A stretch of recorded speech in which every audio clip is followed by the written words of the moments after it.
സ്റ്റേഷനിൽ നിന്ന് ഹാനിന് ഒരു ഫോൺ കോൾ വരുന്നുണ്ട്. വിളിച്ചിരിക്കുന്ന ആൾ അറിയിക്കുന്നത് കഴിഞ്ഞ ദിവസം കറുത്ത ഹെൽമെറ്റ് ധരിച്ച കൊലയാളി എന്ന് പറഞ്ഞ് ഒരു ഫോൺ കോൾ സ്റ്റേഷനിലേക്ക് വന്നിരുന്നെന്നും വിളിച്ചിരുന്ന ആളുടെ അഡ്രസ്സ് ഹാനിന്റെ അടുത്തുള്ള അപ്പാർട്ട്മെന്റിൽ നിന്നാണെന്നും ഒക്കെ പോലീസുകാർ പറയുമ്പോഴേക്കും ഇത് താനിപ്പോ സംശയാസ്പദമായി നോക്കിയ ആ ജനാലയൊക്കെ മറിച്ച് അതേ അപ്പാർട്ട്മെന്റ് ആണെന്ന് മനസ്സിലാക്കുന്ന ഹാൻ ഈ കറുത്ത ഹെൽമെറ്റ് ധരിച്ച ആളാകാം കൊലയാളി എന്ന രീതിയിൽ പോലീസിന് ഒരു ഡൗട്ട് ഉണ്ടെങ്കിലും പോലീസ് അതങ്ങനെ ഇതുവരെ പുറത്ത് പറഞ്ഞിട്ടുണ്ടായിരുന്നില്ല. പക്ഷേ അത് അറിയാതെ ഇങ്ങനെ വേറൊരാൾ ഇങ്ങനെ കറക്റ്റ് പോലീസ് സ്റ്റേഷനിലേക്ക് വിളിച്ചതിനെ പറ്റി ഇങ്ങനെ സംസാരിച്ചു എന്ന് ഡൗട്ട് തോന്നി വേഗം തന്നെ അങ്ങോട്ടേക്ക് പരിശോധിക്കാനായി പോകുന്നു. അങ്ങനെ ഷിന്നിന്റെ അപ്പാർട്ട്മെന്റിന്റെ അവിടേക്ക് എത്തുന്ന ഹാൻ കോളിംഗ് ബെൽ അടിക്കുമ്പോഴേക്കും ഷിൻ അത് ആരാണെന്ന് ചെന്ന് നോക്കുന്നുണ്ട്. ആ സമയത്ത് അവൾ ഹാനിനെ കാണുമ്പോൾ ശ്രദ്ധിക്കുന്നത് അവന്റെ തലയ്ക്ക് മുകളിൽ ആ ഒരു ചുവന്ന വരയാണ്. ഇത്ര അധികം വരയോന്ന് അവൾ സത്യത്തിൽ ആദ്യമായിട്ടാണ് ഒരാൾക്ക് ഇത്രയേറെ വരയുള്ളത് കാണുന്നത്. ആകെപ്പട അമ്പരക്കുന്നുണ്ട്. അത് വെച്ചാൽ അവന്റെ കയ്യിലിരിപ്പ് ഏകദേശം അവൾക്ക് മനസ്സിലാവുന്നുണ്ട്. ഞാൻ ഡിറ്റക്റ്റീവ് ആണ്, കഥ തുറക്കുക, ഒരു കാര്യം ചോദിക്കാനുണ്ടെന്നൊക്കെ ഹാൻ പറയുന്നുണ്ടെങ്കിലും ഷിൻ കഥക് തുറക്കാനായി റെഡി ആവുന്നേയില്ല. ഈ സമയത്താണ് മുകളിലത്തെ അപ്പാർട്ട്മെന്റിലെ ഒരു താമസക്കാരൻ താഴേക്ക് ഇറങ്ങി വരുന്നത്. സാർ, നിങ്ങൾ എത്ര തട്ടിയാലും അവർ കഥക് തുറക്കില്ല, അവരങ്ങനെ പുറത്തിറങ്ങാറേ ഇല്ല. അത് കണ്ടില്ലേ, അവർക്ക് വന്നിട്ടുള്ള പാഴ്സലാണ് ഇതല്ല, അതുപോലെ എടുക്കാനായിട്ട് പുറത്തിറങ്ങാറേ ഇല്ല എന്ന് പറഞ്ഞ ആ താമസക്കാരൻ പോകുമ്പോഴേക്കും ഹാൻ ആവട്ടെ, ഇന്നലെ നിങ്ങൾ പോലീസ് സ്റ്റേഷനിലേക്ക് വിളിച്ചു പറഞ്ഞ കാര്യത്തെ പറ്റി അന്വേഷിക്കാനായിട്ടാണ് ഞാൻ വന്നിരിക്കുന്നതെന്ന് പറയുമ്പോഴേക്കും ലൈറ്റ് ആയിട്ട് അത് കേട്ട് ഷിൻ കഥക് തുറക്കുന്നുണ്ട്. അത് പിന്നെ എനിക്കൊരു അബദ്ധം പറ്റിയതാണ്. ആക്ച്വലി അവരുടെ ഒരു പരിചയക്കാരൻ തന്നെയായിരുന്നു ആ ഹെൽമെറ്റ് ധരിച്ചാണ്. പക്ഷെ എനിക്ക് എന്തോ ഒരു ഡൗട്ട് തോന്നി, ഞാൻ തെറ്റിദ്ധരിച്ച് വിളിച്ചതാണ്, സോറി, വേറൊന്നും ഇല്ലാന്നല്ല. ഷിൻ പറയുമ്പോൾ അതൊക്കെ നിങ്ങൾ ആരാണ്,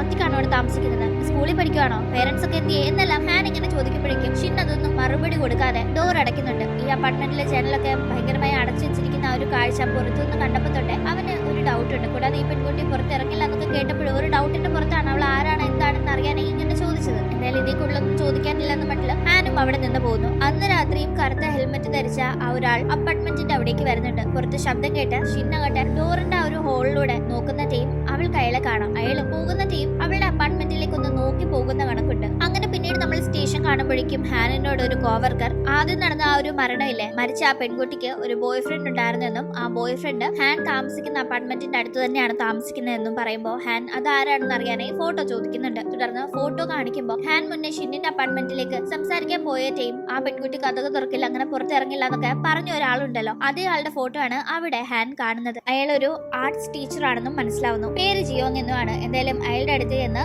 എന്തെങ്കിലും മരിച്ച ആ പെൺകുട്ടിയെ പറ്റിയുള്ള ഇൻഫർമേഷൻ കിട്ടുമെന്ന് അറിയാനായി അന്വേഷിക്കാനായി പോകാൻ ഒരുങ്ങുന്ന സമയത്താണ് ഹാനിന് ഒരു ഫോൺ കോൾ വരുന്നത്. തുടർന്ന് ഹാൻ കോവർക്കറിനോട് എനിക്ക് ഒരു കാര്യം ചെയ്യാനുണ്ട്, അങ്ങോട്ടേക്ക് പൊക്കോ, ഞാൻ വരാമെന്ന് പറഞ്ഞ് അയാൾ പറഞ്ഞു വരുന്നു. ഹാൻ നേരെ പോകുന്നത് ഒരു ഹോസ്പിറ്റലിന്റെ അവിടേക്കാണ്. അവിടെ ഹാനിനെ കാണുമ്പോഴേ നിങ്ങൾ അദ്ദേഹത്തിന്റെ മകനാണോ എന്ന് ഒരു നേഴ്സ് ചോദിക്കുന്നുണ്ട്. അതേ എന്ന് ഹാൻ പറയുമ്പോഴേക്കും നിമിഷ നേരത്തില്ല പുള്ളിക്കാരൻ ശ്രദ്ധ തെറ്റിയപ്പോ ഇവിടെ നിന്ന് മാറിക്കളഞ്ഞത്, എങ്ങോട്ട് പോയെന്ന് അറിയില്ല എന്നല്ല അവർ പറയുമ്പോഴേക്കും അത് കേൾക്കുന്ന ഹാനിന് എന്തോ ഒരു ഡൗട്ട് തോന്നുന്നു. അവൻ വേഗം തന്നെ റൂഫ് ടോപ്പിന്റെ അവിടേക്ക് പോകുമ്പോൾ അവിടെ ഒരു വൃദ്ധൻ അറ്റത്തായി നിൽക്കുന്നുണ്ട്. അത് മറ്റാരുമല്ല, ഹാനിന്റെ അച്ഛനാണ്. എന്തായാലും അച്ഛൻ കിടത്തിയിരുന്ന ബെഡിലില്ലാന്ന് നേഴ്സ് പറഞ്ഞപ്പോഴേക്കും ഇവിടെ വന്നിട്ടുണ്ടാവുമെന്ന് തോന്നി ഹാൻ അങ്ങനെ ഇവിടേക്ക് വന്നപ്പോൾ തുടർന്ന് അച്ഛനെ കണ്ടെത്തി നേഴ്സുമാർ അവിടെ നിന്ന് കൂട്ടിക്കൊണ്ടുപോകുന്നു. ഹാന്റെ അച്ഛൻ എന്താണ് പ്രശ്നം, എന്തിനാണ് ഇവിടെ അഡ്മിറ്റ് ആക്കിയിരിക്കുന്നത് എന്നത് നമുക്കിപ്പോൾ അറിയില്ല. എന്തായാലും ഇതേ ടീം ആ ഒരു കോവർക്കറായ പോലീസുകാരൻ ഒറ്റയ്ക്ക് ജിയോങ് എന്ന ആ ടീച്ചറിന്റെ അപ്പാർട്ട്മെന്റിന്റെ അവിടെ എത്തി പരിശോധന നടത്തുന്നു. അവിടെ ജിയോങ്ങിനെ അപ്പോൾ കാണുന്നില്ല. പക്ഷെ പരിശോധിക്കുമ്പോൾ അവിടെ എന്തൊക്കെ ഒരു വിചിത്രമായ കാര്യങ്ങൾ കണക്ക് ഡിറ്റക്റ്റീവിന് തോന്നുന്നുണ്ട്. അതുകൊണ്ട് തന്നെ വേഗം തന്നെ ആൾ ഹാനിനെ കോൺടാക്ട് ചെയ്ത് വേഗം തന്നെ ഇങ്ങോട്ട് പോയി ഇവിടെ എന്തൊക്കെയോ പ്രശ്നമുണ്ടെന്ന്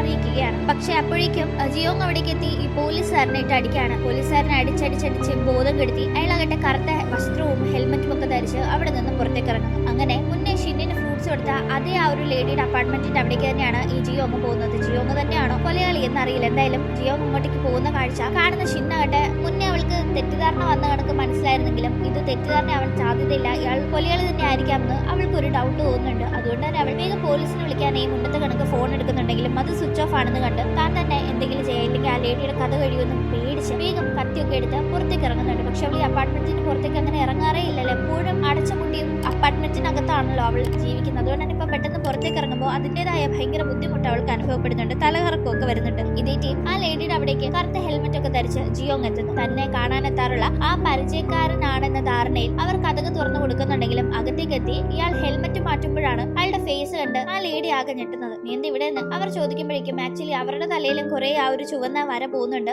ഈ ജിയോങ്ങിന്റെ തലയിലും ഉണ്ട്. ജിയോങ്ങിന്റെയും ഇവരുടെയും ഒരു ലൈൻ പരസ്പരം കണക്ട് ആവുന്നുണ്ട്. അതായത് ഇവർ തമ്മിൽ എന്തോ ഒരു റിലേഷൻഷിപ്പ് ഉണ്ടായിരുന്നു എന്ന് സൂചിപ്പിക്കുന്ന രീതിയിൽ. എന്തായാലും ജിയോങ് പെട്ടെന്ന് തന്നെ ആ ലേഡിയെ സോഫയിലേക്ക് തള്ളിയിട്ട് കഴുത്ത് ഞെരിക്കാനായി തുടങ്ങുമ്പോഴേക്കും അങ്ങോട്ടേക്ക് എത്തുന്ന ഷിൻ അയാളെ തടയാനായി നോക്കുന്നു. അവൾ കത്തിയുമായി നിൽക്കുന്നത് കണ്ട് എന്താ നീ എന്നെ കുത്താൻ പോവാണെന്ന് ചോദിച്ചു. ഷിന്നിന്റെ അടുത്തേക്ക് ചെന്ന് ജിയോങ് ആ കത്തി ഇങ്ങ് വാങ്ങിച്ച് അവളുടെ വയറ്റിൽ തന്നെ കുത്തുന്നുണ്ട്. അവളുടെ കൈ വിറയ്ക്കുന്ന കണ്ടില്ല, എന്നിട്ട് എന്നെ കുത്താൻ വന്നിരിക്കുന്നു എന്ന് പറഞ്ഞ് അങ്ങനെ അവളെ കുത്തി താഴെയിട്ട് വീണ്ടും ആ ലേഡിയുടെ അടുത്തേക്ക് ചെന്ന് അവരെ കൊല്ലാനായി ജിയോങ് ശ്രമിക്കുമ്പോഴേക്കും ആ ലേഡി അവനെ ആക്രമിക്കുന്നു. തലയ്ക്ക് അടി കിട്ടിയ ജിയോങ്ങിന്റെ മുഖത്തുനിന്ന് കണ്ണാടി തെറിച്ച് താഴേക്ക് വീഴുമ്പോഴേക്കും പിന്നീട് അവന് കാണാൻ പറ്റാത്ത അവസ്ഥ. വേഗം തന്നെ തെറിച്ചുപോയ കണ്ണാടി എവിടെയെന്ന് തപ്പി പിടിച്ചോണ്ടിരിക്കുകയാണ്. വേഗം തന്നെ ആ ലേഡി താഴെ കിടക്കുന്ന ഷിന്നിനെ ചെന്ന് നോക്കുന്നത് നമുക്ക് കാണാം. അപ്പോഴേക്കും ജിയോങ്ങിന്റെ അപ്പാർട്ട്മെന്റിലേക്ക് പോകാനായി അങ്ങോട്ടേക്ക് ഹാൻ എത്തുന്നുണ്ട്. ജിയോങ്ങിന്റെ അപ്പാർട്ട്മെന്റ് മുകൾ നിലയിലും അതിന്റെ താഴെയായാണ് ഷിന്നിന്റെ അപ്പാർട്ട്മെന്റും. അതുകൊണ്ട് തന്നെ ജിയോങ്ങിന്റെ അപ്പാർട്ട്മെന്റിലേക്ക് പോകുമ്പോൾ ഷിന്നിന്റെ അപ്പാർട്ട്മെന്റ് ക്രോസ് ചെയ്ത് വേണമല്ലോ പോകാൻ. അങ്ങനെ പോകുന്ന ടീം ഷിന്നിന്റെ അപ്പാർട്ട്മെന്റിന്റെ ഡോറ് തുറന്നു കിടക്കുന്ന കാഴ്ച ഹാൻ ശ്രദ്ധിക്കുന്നുണ്ട്. ഒരിക്കലും തുറക്കാത്ത ഈ ഡോറ് എന്തിപ്പോ തുറന്നു കിടക്കുന്നതെന്ന് അത് കണ്ട് ഹാനിനാകെ ഡൗട്ട്. റെഡ് ലൈനിനെ പറ്റി കുറച്ച് റിസർച്ച് ചെയ്യുന്നുണ്ടായിരുന്നു ഷിൻ കഴിഞ്ഞ കുറെ നാളുകളായി. അതിന്റെ കാര്യങ്ങളൊക്കെ അവിടെ സ്റ്റിക്ക് ചെയ്ത് വെച്ചിരിക്കുന്നത് ഹാൻ കാണുന്നുണ്ട്. ഹാനിന് പക്ഷേ ഈ റെഡ് ലൈൻ കഥകളൊന്നും അറിയാത്തതുകൊണ്ട് തന്നെ കൗതുകത്തിൽ അത് ഇതെന്താ സംഭവം എന്ന് മറ്റുള്ള നോക്കി നിൽക്കുമ്പോഴേക്കും നിലവിളി ശബ്ദം. വേഗം ആ ഒരു ജനാലയുടെ ഹോള് വഴി ശബ്ദം കേട്ട ഭാഗത്തേക്ക് നോക്കുമ്പോൾ അപ്പുറത്തെ അപ്പാർട്ട്മെന്റിൽ ആ ലേഡിയുടെ കഴുത്ത് ഞെരിച്ചോണ്ടിരിക്കുന്ന ജിയോങ്ങിനെ കാണാം. അങ്ങനെ അവൻ അവരുടെ കഴുത്ത് ഞെരിക്കുന്ന ഇതേ സമയം മുന്നേ ജിയോങ് കുത്തി വീഴ്ത്തിയിട്ടുണ്ടായിരുന്ന ഷിന്നിന് പതിയെ ബോധം വരുന്നു. അവൾക്ക് ശരീരത്ത് മുറിവുകൾ സംഭവിച്ചാലും അത് മരുന്നൊന്നും വെക്കാതെ തന്നെ ഉണങ്ങാറുണ്ട്. അതേ കണക്കിൽ അവളിപ്പോ ഓക്കെ ആയി. അവൾക്ക് കൈ കിട്ടിയ കത്തിയെടുത്ത് അവൾ വേഗം തന്നെ ജിയോങ്ങിന്റെ കാലിൽ കുത്തുന്നുണ്ട്. ഈ സമയം ജിയോങ് ആകട്ടെ തിരിച്ച് ഷിന്നിനെ ആക്രമിക്കാനായി ഒരുങ്ങുമ്പോഴേക്കും അപ്പുറത്തെ അപ്പാർട്ട്മെന്റിലാണെങ്കിലും ഹാൻ കറക്റ്റായി തന്നെ ജിയോങ്ങിനെ വെടിവെച്ചിടുന്നുണ്ട്. വെടിയേറ്റ് താഴെ വീഴുന്ന ജിയോങ്ങിന്റെ ആ ഒരു റെഡ് ലൈൻ മായുന്നത് നമുക്ക് കാണാം. ജിയോങ്ങിനും ഏതാണ്ടത് കാണാൻ പറ്റുന്ന രീതിയിൽ അവൻ ആ റെഡ് ലൈൻ മായുന്നതിനെ പറ്റി എന്തോ പിറുപിറുത്തുകൊണ്ടാണ് പതിയെ ബോധരഹിതനാവുന്നത്. തനിക്ക് മാത്രമാണ് മറ്റുള്ളവർക്കുള്ള ഈ ചുവന്ന വര കാണാൻ സാധിക്കുന്നതെന്ന് കരുതിയിരുന്ന ഷിന്നിനെ സംബന്ധിച്ച് ഇവനും ഇത് കാണാൻ പറ്റുമോ? അതെങ്ങനെ ഇവന് കാണാം? ഇവൻ അതിനുള്ള എബിലിറ്റി ഉണ്ടോ? അതോ ഇവൻ വെച്ചിരിക്കുന്ന ഈ കണ്ണാടയുടെ പ്രത്യേകതയാണോ എന്നല്ല അവൾ ഭയങ്കരമായി ക്യൂരിയസ് ആയി നിൽക്കുന്നു. എന്തായാലും ജിയോങ്ങിനെ വേഗം അവിടെ നിന്ന് ആംബുലൻസ് ഒക്കെ എത്തി മാറ്റുന്നുണ്ട്. ഷിന്നിനും ചെറിയ പരിക്ക് ശരീരത്ത് അവിടെ ഇവിടെ കാണാം. മാരകമായ പരിക്കൊന്നും തന്നെ ഇല്ല. അതിന് ഫസ്റ്റ് എയ്ഡ് ഒക്കെ വെച്ച് വിടുന്നു. ഹാൻ വളരെ കൗതുകത്തിൽ ഷിന്നിനെ നോക്കുന്നുണ്ട്. കാരണം അവൻ മുന്നേ ചെന്ന് ഡോറിൽ തട്ടിയിട്ട് അവന് വലിയ കാര്യമായിട്ടൊന്നും അവൾ പുറത്തിറങ്ങി അവനോട് സംസാരിച്ചിരുന്നില്ല. ഇപ്പൊ ആദ്യമായിട്ടാണ് അവൻ അവളെ കാണുന്നത്. അതുകൊണ്ട് തന്നെ അവൻ അവളെ ശ്രദ്ധിക്കുന്ന ഇതേ സമയം തന്നെ എന്താ പുറത്തൊരു ശബ്ദം എന്ന രീതിയിൽ ഹാനിന്റെ അനന്തരവളായ കങ് അങ്ങോട്ടേക്ക് എത്തുന്നുണ്ട്. ആ സമയം കങ് അവിടെ ഷിന്നിനെ കാണുന്നു. ഷിൻ, നീ ഇവിടെയാണോ സ്റ്റേ ചെയ്യുന്നത് എന്ന രീതിക്ക് കങ് ഭയങ്കര അമ്പരപ്പില് ചോദിക്കുമ്പോഴാണ് ഹാനിന് അപ്പൊ ഇവർക്കിടയിൽ പരിചയമുണ്ടോ എന്ന കാര്യം മനസ്സിലാവുന്നത്. ഹാൻ ആയിട്ട് അതുകൊണ്ട് തന്നെ കങ്ങിനോട് നിനക്ക് ആ പെൺകുട്ടി അറിയാമെന്ന് ചോദിക്കുമ്പോൾ അറിയാം, പണ്ട് ഹൈസ്കൂളിൽ കുറച്ചാൾ ഒന്നിച്ച് പഠിച്ചാണ്, അവളുടെ അമ്മ അച്ഛനെ കൊന്ന ഒരു ലേഡിയാണ് എന്നതൊക്കെ കങ് പറഞ്ഞാണ് ഹാൻ മനസ്സിലാക്കുന്നത്. എന്തായാലും പിന്നീട് ഷിൻ ഒറ്റയ്ക്ക് ഇരിക്കുമ്പോൾ അവൾക്കൊരു മെസ്സേജ് വരുന്നത് നമുക്ക് കാണാം. ഒരുപക്ഷെ അവൾ ഫോൺ എപ്പോഴെങ്കിലും ഓൺ ആക്കിയിട്ട് എടുത്തപ്പോൾ കണ്ട ഒരു മെസ്സേജ് ആയിരിക്കും. എന്തായാലും അതിൽ നീ കാണുന്ന കണക്ക് തന്നെ എനിക്ക് കാണാൻ സാധിക്കും എന്ന് പറഞ്ഞൊരു സ്കൂളിന്റെ പേരാണ് അതിൽ മെൻഷൻ ചെയ്തിരിക്കുന്നത്. ആരാണ് ആ മെസ്സേജ് അയച്ചത്, ആ മെസ്സേജ് അയച്ച ആളിനെ കാണാൻ അവൾ പോകുന്നുണ്ടോ എന്നതറിയില്ല. എന്തായാലും പുറത്തിറങ്ങാനും ആളുകളെ ഫേസ് ചെയ്യാനും പഠിച്ചിരുന്ന ഷിന്നാകട്ടെ മുന്നേ ആ ഒരു ലേഡിയെ രക്ഷിക്കണം എന്ന ആ ഒരു ഭയങ്കരമായ തോര മനസ്സിൽ വന്നപ്പോൾ രണ്ടും കൽപ്പിച്ച് പുറത്തിറങ്ങിയിരുന്നല്ലോ. ഇതിലും ആ ഒരു ഇൻസിഡന്റിന് ശേഷം അവൾക്ക് പതിയെ ആളുകളെ ഫേസ് ചെയ്യാനായിട്ടുള്ള മടി മാറി വന്നതുകൊണ്ട് തന്നെ അവൾ ജനാലയൊക്കെ മറച്ചൊട്ടിച്ചു വെച്ചിരുന്ന സാധനങ്ങളൊക്കെ വലിച്ചിളക്കി കളയുകയും പതിയെ വെട്ടത്തേക്കൊക്കെ ഇറങ്ങാൻ തുടങ്ങുകയും ചെയ്തു. അങ്ങനെ പിന്നീട് നമ്മൾക്ക് അങ്ങനെ കാണുമ്പോൾ കങ്ങ് ക്ലാസ് റൂമിലേക്ക് എത്തുന്ന ടൈം അവളെ എല്ലാ കുട്ടികളും കൂടി ഭയങ്കരമായി കളിയാക്കുകയാണ്. മുന്നേ ആ പുള്ളി പെണ്ണായ കിം കങ്ങിന്റെ ലോക്കർ തുറന്ന് അതിൽ നിന്ന് ഒരു ഗ്രീറ്റിംഗ് കാർഡ് ഒക്കെ എടുത്തിരുന്നുണ്ട്. അത് ലവ് ലെറ്റർ കണക്കാണുള്ളത്. അപ്പൊ അതൊക്കെ വായിച്ച് അതിൽ നിന്ന് കിട്ടിയ ഇൻഫർമേഷൻ ഒക്കെ വെച്ച് അവൾ അവിടെ ബോർഡിലൊക്കെ മോശമായി കങ്ങിനെ പറ്റി ഓരോന്ന് എഴുതുകയും മറ്റു കുട്ടികളുടെ കൂടെ ചേർന്ന് ഭയങ്കരമായി കളിയാക്കുകയും ചെയ്യുന്നുണ്ട്. കങ്ങിനത് സഹിക്കാൻ പറ്റുന്നുണ്ടായിരുന്നില്ല. പൊതുവെ റിയാക്ട് ചെയ്യാതെ മാറിപ്പോകാറുള്ള കങ്ങിന് കൺട്രോൾ പോകുന്നുണ്ട്. അവൾ കിമ്മിന്റെ കയ്യിൽ നിന്ന് ആ ഒരു കാർഡ് തട്ടിപ്പറിക്കാനായി നോക്കുന്നുണ്ടെങ്കിലും കിം വിട്ടുകൊടുക്കാതെ കങ്ങിനെ ഉപദ്രവിക്കുന്നു. ആ കാഴ്ച കണ്ടുകൊണ്ടാണ് അങ്ങോട്ടേക്ക് അവരുടെ ടീച്ചറായ ലീ എത്തുന്നത്. ലീക്ക് ഈ സീൻ കണ്ട് ഭയങ്കരമായി ദേഷ്യം വരുന്നുണ്ട്. പ്രശ്നമുണ്ടാക്കുന്നത് കിം ആണെന്ന് മനസ്സിലാക്കി കിമ്മിനെ വഴക്ക് പറഞ്ഞ് ലീ കയ്യിലുണ്ടായിരുന്ന കാർഡ് മേടിച്ച് വലിച്ചു കീറി കളയുന്നുണ്ട്. കിമ്മിന് പക്ഷെ വഴക്ക് കേട്ടിട്ടും ഒരു കൂസലുമില്ല. പിന്നെ എന്ന ഒരു മട്ടിലാണ് കിമ്മിന്റെ നിൽ. പക്ഷെ കങ്ങ് ഭയങ്കരമായി കരയാണ് അവിടെ നിന്നുകൊണ്ട്. തുടർന്ന് ലീ കങ്ങിനോട് തനിയെ സംസാരിക്കുന്നു. ലീ അവളെ ആശ്വസിപ്പിക്കാനായി നോക്കുന്നുണ്ടെങ്കിലും അതൊന്നും കേൾക്കാനുള്ള മാനസികാവസ്ഥ കങ്ങിനുണ്ടായിരുന്നില്ല. എനിക്ക് പോണമെന്ന് പറഞ്ഞ് അവൾ ടീച്ചർ ലീ പറയുന്നതൊന്നും കേൾക്കാതെ അവിടെ നിന്ന് പോകുന്നുണ്ട്. എന്തെങ്കിലും അന്ന് ക്ലാസ്സിൽ ഏറ്റവും ലാസ്റ്റ് വീട്ടിലേക്ക് പോകാനായി ഇറങ്ങുന്നത് കങ്ങാണ്. ആ ഒരു ടൈം അവളുടെ ലോക്കറിന്റെ അവിടെ എത്തുന്ന അവൾ അകത്തൊരു കണ്ണാടി ഇരിക്കുന്നത് കാണുന്നു. അത് ആരുടേതാണ്, ആരവിടെ വെച്ചു എന്നത് അവൾക്ക് അറിയില്ല. എങ്കിലും അത് കയ്യിലേക്ക് എടുക്കുന്നു. അങ്ങനെ പിന്നീട് നമ്മൾ കാണുന്നത് ഹാനാണ്. ഹാൻ ആകട്ടെ ജോങ്ങിന്റെ ആ ഒരു അപ്പാർട്ട്മെന്റിന്റെ അവിടെ എത്തുന്നു. അകത്തേക്ക് എത്തുമ്പോഴേക്കും ഹാൻ അവിടെ എല്ലാം വെട്ടമടിച്ച് പരിശോധിക്കുകയാണ്. ഈ സമയം മുന്നേ വന്ന ആ ഒരു പോലീസുകാരന് സംശയാസ്പദമായ ഒരു മുറി തോന്നിയിരുന്നല്ലോ. ഭയങ്കര ഒരു വ്യത്യസ്തമായ ചുവന്ന പെയിന്റ് അടിച്ച കണക്കുള്ള ഒരു മുറി. അവിടെ തന്നെയാണ് ഹാൻ വന്ന് നിൽക്കുന്നത്. ഹാനും അവിടെ എന്തോ ഒരു വിയേർഡ് ആയ ഫീലിംഗ് തോന്നുന്നുണ്ട്. അതുകൊണ്ട് സൂക്ഷ്മമായി ഭിത്തി പരിശോധിക്കുമ്പോഴാണ് ഇത് ചുവപ്പ് പെയിന്റ് അല്ല മറിച്ച് ചുവന്ന വരകളാണ് ആ ഒരു ഭിത്തി നിറയെ ഉള്ളത് ഉള്ളതെന്ന് ഹാൻ കണ്ടെത്തുന്നു. പക്ഷെ അത് എന്താണ് ഏതാണെന്ന് ഹാനിന് മനസ്സിലാവുന്നില്ല. അങ്ങനെ പിന്നീട് നമ്മൾക്ക് അങ്ങനെ കാണുമ്പോൾ അവൾക്ക് അവളുടെ ലോക്കറിൽ ആരും വെച്ച രീതിയിൽ കിട്ടിയ ഒരു കണ്ണാടി ഉണ്ടല്ലോ, അതുമായി വീട്ടിലേക്ക് എത്തി അവൾ കണ്ണാടിയുടെ മുന്നിൽ നിന്ന് അത് വെച്ച് നോക്കുമ്പോഴേക്കും അവളുടെ തലയിൽ കൂടി ഒരു ചുവപ്പ് ലൈൻ പോകുന്നത് അവൾക്ക് കാണാം. ഇത് എന്താണ് ഏതാണെന്ന് മനസ്സിലാവാതെ അവൾ ആകെ കീഴിൽ പോയി നിൽക്കാൻ. അപ്പോഴാണ് വീട്ടിലേക്ക് ഹാൻഡ് വരുമ്പോൾ ഹാൻഡ് തലയിൽ കൂടി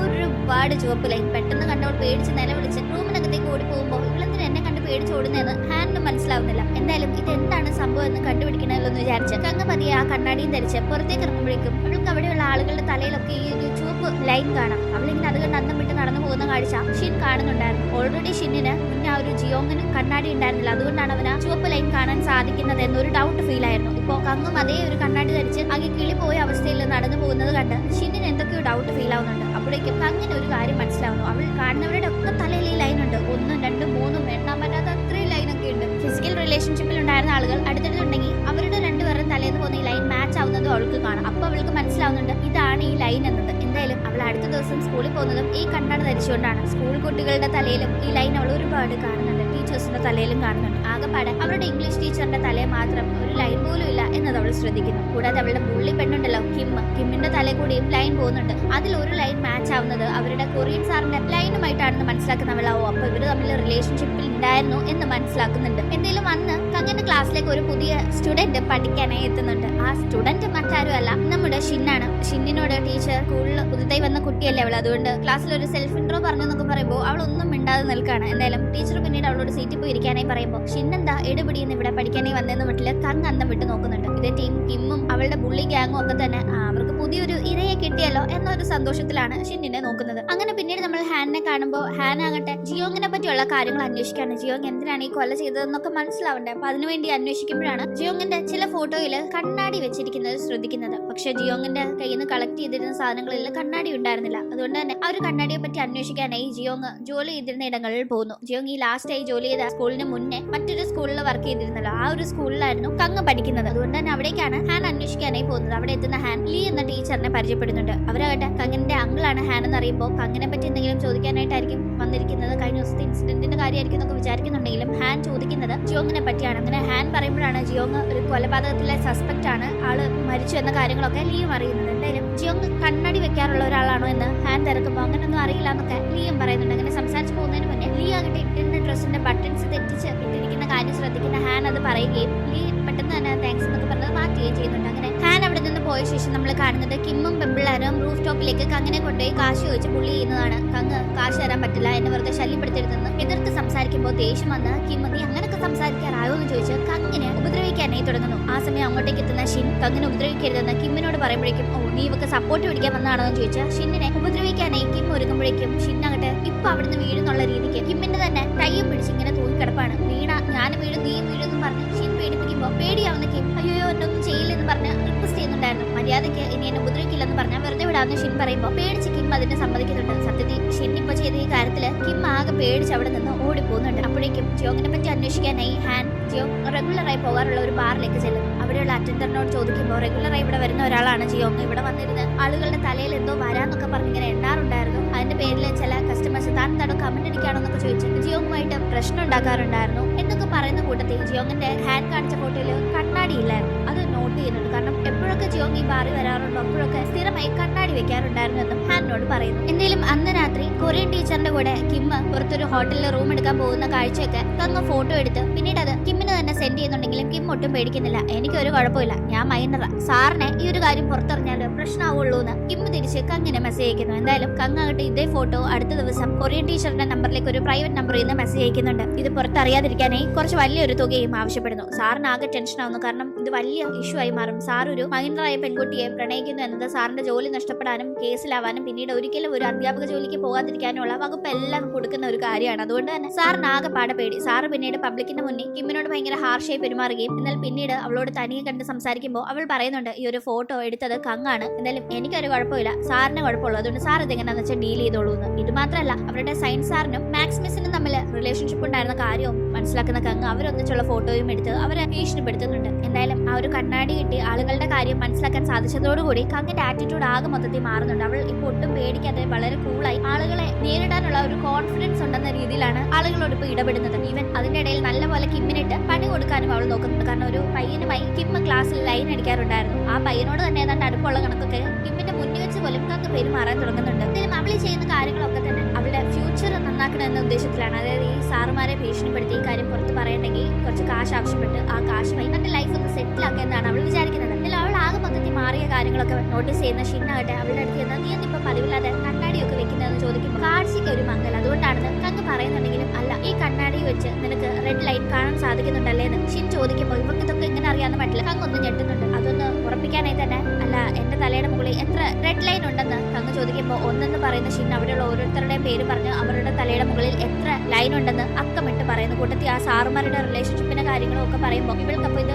കൺഫേം ആയിട്ട് അറിയാമെന്ന് കങ്ങ് മനസ്സിലാക്കുന്നുണ്ട്. ഈ കണ്ണാടി നിനക്ക് എവിടുന്ന് കിട്ടിയെന്ന് ഷിന്നിന്റെ ചോദ്യത്തിന് എനിക്കറിയില്ല, എന്റെ കബോർഡിനകത്ത് ഇരുന്നതാണെന്ന് കങ്ങ് പറയുമ്പോൾ ഇത് നീ ഉപയോഗിക്കേണ്ട, ഇത് വെച്ച് നിനക്ക് ഒരുപാട് ആപത്ത് വരുമെന്ന് ഷിൻ പറയുന്നുണ്ടെങ്കിലും അതൊന്നും കേൾക്കാനായി കങ്ങ് തയ്യാറായതേയില്ല. എന്തായാലും അന്ന് വൈകിട്ട് കങ്ങ് കേട്ട് അവളുടെ ബോയ് ഫ്രണ്ടുമായി ഒരു ഹോട്ടലിൽ പോയി ടൈം സ്പെൻഡ് ചെയ്യും. പിന്നീട് ഒരു ഫോട്ടോ ബൂത്തിൽ പോയി ഫോട്ടോ എടുക്കുകയൊക്കെ ചെയ്യുമ്പോൾ അവരെ ഫോളോ ചെയ്തെത്തുന്ന കിം ആകട്ടെ പുറത്ത് വെച്ചിരുന്ന കങ്ങിന്റെ ബാഗിൽ നിന്ന് ഒരു കണ്ണാടി മോഷ്ടിക്കുന്നുണ്ട്. കാരണം ഷിന്നും കങ്ങും മുന്നേ കണ്ണാടിയെ പറ്റി സംസാരിക്കുന്നത് കിം കേട്ടിരുന്നു. അങ്ങനെ പിന്നീട് തന്റെ കയ്യിൽ നിന്ന് കണ്ണാടി മിസ്സായി എന്ന് മനസ്സിലാക്കുന്ന കങ്ങിനാകെ ടെൻഷനാകുന്നു. അവൾ പലയിടങ്ങളിലും കണ്ണാടി തേടി നോക്കുന്നുണ്ടെങ്കിലും കിട്ടാതാകുമ്പോൾ ഒരുപക്ഷെ ഈ കണ്ണാടി അപകടമാണ്, ഇത് യൂസ് ചെയ്യരുതെന്ന് തന്നോട് പറഞ്ഞ ഷിന്നായിരിക്കാം ഈ കണ്ണാടി എടുത്തതെന്ന ദേഷ്യത്തിൽ കങ്ങ് വേഗം അവളെ വിളിച്ച് എന്നെ പട്ടുപിടിപ്പിക്കരുത്, വേഗം എന്റെ കണ്ണാടി തിരിച്ചു തന്നോന്നൊക്കെ ഷൗട്ട് ചെയ്യുന്നുണ്ടായിരുന്നു. ഷിന്നിനൊന്നും മനസ്സിലാവുന്നില്ല. എന്തായാലും ഞാനിപ്പോ സ്കൂൾ വരെ പോയിട്ട് വന്നിട്ട് നിനക്കിട്ട് തരാമെന്ന് ഷിൻ കണ്ണാടി എടുത്തില്ലെന്ന് പറഞ്ഞിട്ടും അതിൽ വിശ്വാസമില്ലാതെ കങ്ങ് വേഗം കോള് കട്ട് ചെയ്യുമ്പോൾ ഇവളെന്തൊക്കെ പറയുന്ന കണ്ണാടി ഞാൻ എടുത്തെന്നോ, പിന്നെന്തിനാ അവൾ ഈ രാത്രി സമയത്ത് സ്കൂളിൽ പോകുന്നതെന്നൊക്കെ. ഇത് കേട്ട് ഷിന്നിനൊന്നും മനസ്സിലാവുന്നില്ല. ആക്ച്വലി കങ്ങ് ഇപ്പൊ സ്കൂളിലേക്ക് പോകാൻ കാരണം അവൾക്ക് അല്പം മുന്നേ ഈ കണ്ണാടി മിസ്സായി എന്ന് അറിയുന്നതിന് മുന്നേ അവളുടെ കൊറിയൻ ടീച്ചറിൽ നിന്ന് ഒരു മെസ്സേജ് വന്നിട്ടുണ്ടായിരുന്നു. അവൾക്ക് കൊടുക്കാനുള്ള കാശ് സെറ്റാക്കിയിട്ടുണ്ട് വരാൻ പറഞ്ഞു. അങ്ങനെ അത് വാങ്ങാനായിട്ടാണ് അവളിപ്പോ സ്കൂളിന്റെ അവിടേക്ക് പോകുന്നത്. അവൾക്ക് മനസ്സിലാവുന്നുണ്ട് ഞാനാണ് എന്ന് സാറിനോട് ഒരു പക്ഷേ കിം ആയിരിക്കാം പറഞ്ഞു കൊടുത്തത്, അല്ലെങ്കിൽ സാറ് കറക്റ്റായി എനിക്ക് തന്നെ മെസ്സേജ് അയക്കില്ലല്ലോ എന്ന്. എന്തായാലും അതിനെപ്പറ്റി ഒന്നും സംസാരിക്കാതെ എവിടെ സാർ കാശെന്ന് ചോദിക്കുമ്പോഴേക്കും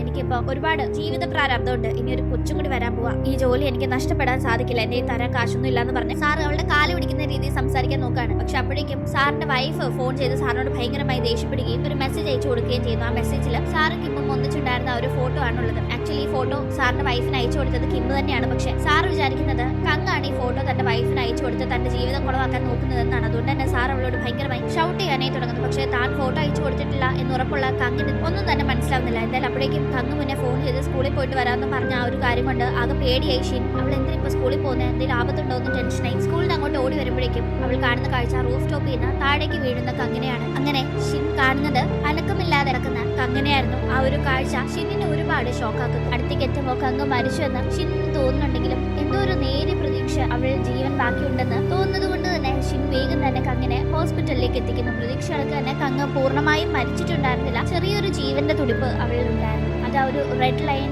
അപ്പോഴും തലയ്ക്ക് മുകളിൽ നിൽക്കുന്നത് കണ്ട് മനസ്സിലായതുകൊണ്ടാണ് ഷിൻ വേഗം ഹോസ്പിറ്റലിലേക്ക് അവളെ എത്തിച്ചത്. അങ്ങനെ കങ്ങ് അപകടം സംഭവിച്ച് ഹോസ്പിറ്റലായി എന്ന ഒരു കാര്യം അറിഞ്ഞു ഹാൻ വേഗം തന്നെ അവിടേക്ക് എത്തുന്നു. അവിടെ ഷിന്നിനെ കാണുന്ന ഹാൻ അവർക്ക് എന്താ പറ്റിയതെന്നെല്ലാം ചോദിക്കുമ്പോൾ സ്കൂളിന്റെ റൂഫ് ടോപ്പിൽ നിന്ന് വീണതാണെന്ന് ഷിൻ പറയുന്നുണ്ട്. അത് കേൾക്കുന്ന ഹാനിന് ഈ സമയത്ത് എന്തിന് കങ്ങ് അവിടെ പോകണം എന്നൊരു ഡൗട്ട് തോന്നുന്നുണ്ട്. അതിനെപ്പറ്റി അവൻ ചോദിക്കുമ്പോൾ അതെനിക്കറിയില്ല, പക്ഷെ അതാ നടന്നതെന്ന് ഷിൻ പറയുമ്പോൾ നീ എന്തിനാ അവിടെ പോയതെന്നും ഹാൻ ചോദിക്കുന്നുണ്ട്. കാരണം ഷിന്നാണല്ലോ കങ്ങനെ ഹോസ്പിറ്റലിൽ എത്തിച്ചത്, എനിക്ക് അവള് തന്നെയാണ് അവിടേക്ക് പോവാന്ന് മെസ്സേജ് ചെയ്തത്, അതുകൊണ്ട് ഞാനും പോയെന്നും പറയുന്ന ഷിന്നാകട്ടെ എന്തായാലും ഇതൊരു ആത്മഹത്യയല്ല, മറ്റ് എന്തോ ഒരു സംഭവം ഇതിന് പിന്നിലുണ്ട്, അത് ഉറപ്പാണെന്നും ഹാനോട് പറയുന്നു. അങ്ങനെ പിന്നീട് നമ്മൾ അടുത്ത ദിവസം സ്കൂള് കാണുമ്പോൾ അവിടെ ഒരു സ്റ്റാഫ് മീറ്റിംഗ് നടക്കുകയാണ്. ഒരു അധ്യാപകൻ അന്ന് അവിടെ വന്നിട്ടുമില്ല. അപ്പൊ അധ്യാപകന്റെ കാര്യങ്ങളൊക്കെ അവിടെ ഡിസ്കസ് ചെയ്തുകൊണ്ടിരിക്കുമ്പോൾ അവിടെയുള്ള ഒരു ടീച്ചറിന്റെ കണ്ണില് ആ ഒരു കണ്ണട കണ്ടിട്ട് ഒരു പന്തുകേട് തോന്നില്ലേ, ഈ റെഡ് ലൈൻ കാണാൻ സാധിക്കുന്ന കണക്ക് ഒരു കണ്ണടയാണ് അതെന്ന് തോന്നുന്നു. പുള്ളിക്കാരിയുടെ മട്ടും ഭാവം കണ്ടിട്ടും എന്തോ ഒരു പന്തുകേട്. എന്തായാലും പിന്നീട് നമുക്ക് അവിടുത്തെ മറ്റൊരു അധ്യാപകനെ കാണാം. അദ്ദേഹം അധികം വൈകാതെ വിദേശത്തേക്ക് പോകാനായി ഇരിക്കുകയാണ്. അദ്ദേഹത്തിന്റെ പേര് വു എന്നാണ്. വിദേശത്ത് പോകുന്നതിന് മുന്നേ കുറച്ച് നാള് അദ്ദേഹം ഇവിടെ പഠിപ്പിക്കാൻ വരും, ഏതാണ്ട് ഇനി ഒരാഴ്ച കൂടി ഇവിടെ ഇനി കാണും. അങ്ങനെ അദ്ദേഹം കാനഡയിലേക്ക് മൂവ് ചെയ്യാനായിട്ടുള്ള കാര്യങ്ങളൊക്കെ സെറ്റ് ആക്കിയിരിക്കുകയാണ്. അതിന്റെ ഭാഗമായി തന്നെ ചേച്ചിയെ കാണാനായി അദ്ദേഹം പോകുന്നുണ്ട്. ചേച്ചിയുമായും ചില പേഴ്സണൽ ഇഷ്യൂസ് ഉണ്ടായിരുന്നതുകൊണ്ട് തന്നെ കുറെ നാൾ ഒന്നും മിണ്ടിയിട്ടുണ്ടായിരുന്നില്ല. ഇപ്പൊ വിദേശത്തൊക്കെ പോകുമല്ലോ, അതുകൊണ്ട് ചേച്ചിയുടെ വീട്ടിൽ പോയി ചേച്ചിയുടെ കൂടെയും ചേച്ചിയുടെ കുഞ്ഞിന്റെ കൂടെയൊക്കെ ടൈം സ്പെൻഡ് ചെയ്യുന്നത് നമുക്ക് കാണാം. പിന്നീട് നമ്മൾ വീണ്ടും ഹോസ്പിറ്റലിൽ കാണുമ്പോൾ കങ്ങിപ്പോഴും കുറച്ച് സീരിയസ് ആയ കണ്ടീഷനിൽ തന്നെ തുടരുകയാണ്. അവളുടെ കൂടെ തന്നെ ഹാനുണ്ട്. ഷിന്നിനെയും നമുക്ക് അവിടെ കാണാം. ഷിന്നിന് ഈ നടന്ന കാര്യങ്ങളുടെ ആ ഒരു സത്യാവസ്ഥ കണ്ടെത്താഞ്ഞിട്ട് യാതൊരുവിധ സമാധാനവും ഇല്ല. കങ്ങിന്റെ കയ്യിലുണ്ടായിരുന്ന ആ ഒരു കണ്ണാടി മിസ്സായിരിക്കുന്നു. അത് ആരുടെ കയ്യിലായിരിക്കും ഉണ്ടായിരിക്കാന്ന് ഷിന്നിന് ഭയങ്കരമായി ഡൗട്ട്. അതുകൊണ്ട് തന്നെ അവൾ പിന്നീട് സ്കൂളിലേക്ക് ചെന്ന് അവിടെ ആ കണ്ണട വെച്ചിട്ടുണ്ടെന്ന് അവൾക്ക് തോന്നുന്ന ആളുകളെയൊക്കെ നൈസായി ക്വസ്റ്റ്യൻ ചെയ്യാണ്. ഇപ്പൊ തന്നെ ഈ ഒരു പയ്യനെ കണ്ട് അവൻ കണ്ണാടി വെച്ചിട്ടുള്ളത് കൊണ്ട് തന്നെ അവൾ ഈ കണ്ണാടി നിനക്ക് എവിടെ നിന്ന് കിട്ടിയെന്നൊക്കെ ചോദിക്കുമ്പോൾ ഇത് ഞാൻ വാങ്ങിച്ചിട്ട് 1 വർഷത്തിന് മേളിലായ കണ്ണാടിയാണെന്ന് അവൻ പറയുന്നുണ്ട്. എന്നിട്ട് ഇതിപ്പോഴാണ് വെക്കുന്നതെന്ന് അവൾ ചോദിക്കുന്ന ടൈം ഞാൻ ഇടയ്ക്ക് ലെൻസാ വെച്ചോണ്ട് നടന്നത്, എന്തോ അതിപ്പോ ഒരു കംഫോർട്ടായിട്ട് തോന്നുന്നില്ല, അതുകൊണ്ട് കണ്ണാടി വെച്ചതാണെന്ന് അവൻ പറയുമ്പോൾ കണ്ണാടി വാങ്ങിച്ച് പരിശോധിക്കുന്ന അവൾക്ക് ഇത് സാധാ കണ്ണാടിയാണെന്ന് തോന്നുന്നു. അപ്പൊ പിന്നെ ആരുടെ കയ്യിലായിരിക്കും ആ കണ്ണാടി പോയിട്ടുണ്ടാവുന്നത് അവൾക്ക് ഭയങ്കരമായ ഡൗട്ട്. ഈ സമയം നമുക്ക് മറ്റേ കാനഡയിൽ പോകാനിരിക്കുന്ന അധ്യാപകനെ കാണാം.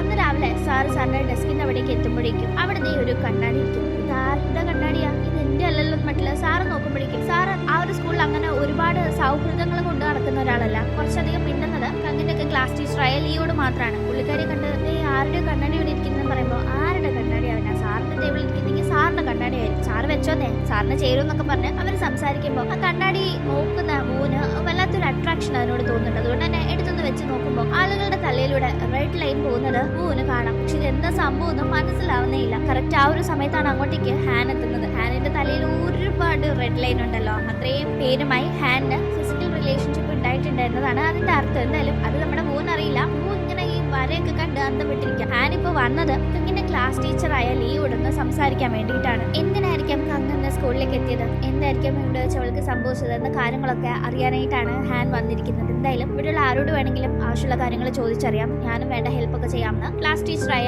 ലീ ഹാനിനോട് പറയുന്നു. അങ്ങനെ അവിടെ കങ്ങിന്റെ ബോയ് ഫ്രണ്ടിനോട് ഹാൻ സംസാരിക്കുന്നുണ്ട്. കങ്ങിന് അപകടം പറ്റിയ ദിവസം തങ്ങൾ പുറത്തു പോയിരുന്നു എന്ന് പറയുന്ന ആ പയ്യൻ പക്ഷെ എന്ത് സംഭവിച്ചെന്ന് അറിയില്ല, പെട്ടെന്ന് അവൾ പോവായിരുന്നു, ഫോട്ടോ ബൂത്തിൽ നിന്ന് ഫോട്ടോ എടുത്തു കഴിഞ്ഞപ്പോൾ വെപ്രാളം പിടിച്ച് എങ്ങോട്ടോ പോവായിരുന്നു എന്ന് അവൻ പറയുന്നുണ്ട്. തുടർന്ന് അവിടുത്തെ CCTV ഫുട്ടേജ് ഹാൻ പരിശോധിക്കുമ്പോൾ ഫോട്ടോ ബൂത്തിൽ കയറുന്ന ടീം തന്റെ ബാഗ് കങ്ങ് പുറത്ത് വെച്ചിരിക്കുന്നതും കങ്ങ് കാണാതെ ആ ബാഗ് ആരോ വന്ന് എടുക്കുന്നതും അതിൽ നിന്നൊരു കണ്ണാടിയൊക്കെ എടുത്തിട്ട് ഒരാൾ പോകുന്നതും ഹാൻ കാണുന്നുണ്ട്. ഹാൻ അത് ആരാണ് എന്താണെന്ന് മനസ്സിലായെന്ന് അറിയില്ല. എന്നാലും ആ കണ്ണാടിയൊക്കെ വെച്ച ശേഷം ആ ഒരു വ്യക്തി ചുറ്റിനുള്ളവരെ വളരെ വിയേർഡായി നോക്കുന്നതും തലയിലേക്കാണ് നോക്കുന്നതെന്നൊക്കെ ഉള്ളത് ഹാൻ ശ്രദ്ധിക്കുന്നുണ്ട്. ഹാൻ ഒരു പോലീസുകാരനായതുകൊണ്ട് പ്രത്യേകിച്ച് ആ ഒരു രീതിയിൽ ശ്രദ്ധിക്കും. അങ്ങനെ ഇവിടെ ഇങ്ങനെ കാര്യങ്ങൾ നടക്കുമ്പോഴേക്കും പിന്നീട് നമ്മൾ കാണുന്നത് ഊനെയാണ്. ഇപ്പോ ചേച്ചിയുടെ വീട്ടിലാണല്ലോ ഉള്ളത്. ഞാൻ പറഞ്ഞില്ലേ ചേച്ചിയായിട്ടുള്ള പിണക്കൊക്കെ കാരണം അങ്ങനെ ഇവിടെ വരാറുണ്ടായിരുന്നില്ല. അതുകൊണ്ട് തന്നെ ഇപ്പൊ ചേച്ചിയോടും ഹസ്ബൻഡിനോടൊക്കെ ഇരുന്ന് വളരെ കാര്യമായി സംസാരിക്കുന്നുണ്ട്. ഈ ഒരു സമയത്ത് ചേച്ചിയുടെ ഹസ്ബൻഡിന്റെ തലേന്നുള്ള റെഡ് ലൈൻ ചേച്ചിയുമായി കണക്ട് ആവുന്നു, ഒപ്പം തന്നെ മറ്റെങ്ങോട്ടും അത് കണക്ട് ആവുന്നു എന്നത് മനസ്സിലാക്കുന്നുണ്ട്. അങ്ങനെ ഇപ്പൊ ഇതൊക്കെ കാണുമ്പോൾ പൂന് മനസ്സിലാവുന്നുണ്ട് താൻ ഈ കണ്ണട ധരിച്ച ശേഷം കാണുന്ന ഈ റെഡ് ലൈൻ എന്ത് സൂചിപ്പിക്കുന്ന റെഡ് ലൈൻ ആണെന്ന കാര്യം. അങ്ങനെ തന്റെ അളിയൻ ഒരു ചീറ്ററാണ് എന്ന ആ ഒരു കാര്യം പൂ തിരിച്ചറിയുന്നുണ്ട്. പൂവിനത് സഹിക്കാൻ പറ്റുന്ന ഒന്നായിരുന്നില്ല. കാരണം പൂവിന്റെ അച്ഛനും ഇതുപോലെ മറ്റൊരു ബന്ധം കാരണം കുടുംബം തകർത്ത ഒരാളാണ്. അപ്പൊ പൂവിനും അവന്റെ പേഴ്സണൽ ലൈഫിൽ ഗേൾ ഫ്രണ്ടിൽ നിന്ന് ഒരുപാട് വലിയ ചതിയൊക്കെ നേരിടേണ്ടി വന്നിട്ടുണ്ട്. അതുകൊണ്ട് തന്നെ അവന് ഒട്ടും തന്നെ സഹിക്കാൻ പറ്റുന്നില്ല. അതുകൊണ്ട് അവനിത് ആരാണെന്ന് കണ്ടുപിടിക്കാനായി തന്നെ തീരുമാനിക്കുന്നു. അങ്ങനെ പക്ഷെ നേരിട്ടൊന്നും ചെയ്യാൻ സാധിക്കില്ലല്ലോ. അതുകൊണ്ട് അതിനൊരു അവസരം നോക്കിയിരിക്കുമ്പോഴേക്കും അധികം വൈകാതെ തന്നെ ചേച്ചിയുടെ വീടിന്റെ അവിടേക്ക് എത്തുമ്പോൾ അവിടെ ഒരു പാഴ്സൽ ഡെലിവർ ആയിട്ടുണ്ട്. വീടെന്ന് പറഞ്ഞാൽ അപ്പാർട്ട്മെന്റിലാണ് ചേച്ചി താമസിക്കുന്നത്. അപ്പോൾ അവിടെ ഇപ്പോൾ ഡെലിവർ ആയിരിക്കുന്നത് 4th ഫ്ലോറിലെ ആർക്കുള്ള പാഴ്സലാണ്. അത് ഇവിടെ വന്നിരിക്കുകയാണ്. അത് മനസ്സിലാക്കുന്ന അത് കണ്ടപാടെ അളിയന്റെ ആ ഒരു കണക്ഷൻ 4th ഫ്ലോറിൽ എവിടെയോ ആണുള്ളതെന്ന് അറിയാവുന്നതുകൊണ്ട് അങ്ങോട്ടേക്ക് അത് ഡെലിവർ ചെയ്യാനായി ചെല്ലുന്നുണ്ട്. കറക്റ്റ് ആ ഒരു അപ്പാർട്ട്മെന്റിന്റെ മുന്നിലെത്തുമ്പോൾ പക്ഷേ മൂന്ന് കോളിംഗ് ബെൽ അടിക്കണോ ഡോർ തുറക്കണോ എന്നൊക്കെ ഭയങ്കര ഒരു കൺഫ്യൂഷൻ ഉണ്ട്. എന്തായാലും അപ്പോഴേക്കും ആരോ ഡോർ തുറന്ന് പുറത്തേക്ക് വരുന്നു എന്ന് മനസ്സിലാക്കുന്ന പൂ മാറി നിൽക്കുമ്പോൾ അവിടെ ഒരു ലേഡിയാണ് കാണുന്നത്. ഈ ലേഡിയുമായിട്ടാണ് തന്റെ അളിയന്റെ കണക്ഷൻ ഉള്ളതെന്ന് പൂ മനസ്സിലാക്കും. കൂടാതെ അവരാകട്ടെ അത് എനിക്കുള്ളതല്ല നിനക്കുള്ള പാഴ്സലാണെന്നൊക്കെ പറഞ്ഞിങ്ങനെ ഫോണിൽ കൂടി ആരോട് സംസാരിച്ച് നടന്നു പോകുന്നതും കൂടി കേൾക്കുമ്പോൾ തന്റെ അളിയനോട് തന്നെയാണ് അവർ സംസാരിക്കുന്നത്. അവിടെ ഡെലിവർ ആയ പാഴ്സലിനെ പറ്റിയാണ് ഇവർ പറയുന്നതെന്ന് പൂവിനും മനസ്സിലാവും. അങ്ങനെ പിന്നീട് ചേച്ചിയെ കാണുമ്പോൾ ചേച്ചി ചതിക്കപ്പെടുകയാണല്ലോ എന്ന ഒരു തിരിച്ചറിവ് ഭയങ്കരമായി തന്നെ പൂവിനെ ഡിസ്റ്റർബ് ചെയ്യുന്നുണ്ടായിരുന്നു. പൂ അത് ചേച്ചിയോട് തുറന്ന് പറഞ്ഞോ ഇല്ലയോ എന്ന് ഇപ്പൊ അറിയില്ല. എന്തായാലും പൂ ആകെ ഡിസ്റ്റർബ്ഡ് ആയി അവിടെ ഇരിക്കുകയാണ്. അപ്പോഴേക്കും കങ്ങനെ എപ്പോഴും ഉപദ്രവിക്കാറുണ്ടായിരുന്ന പാർക്കിന് ഒരു അധ്യാപകനുമായി റിലേഷൻ ഉണ്ടായിരുന്നല്ലോ. അതിന്റെ ഫോട്ടോ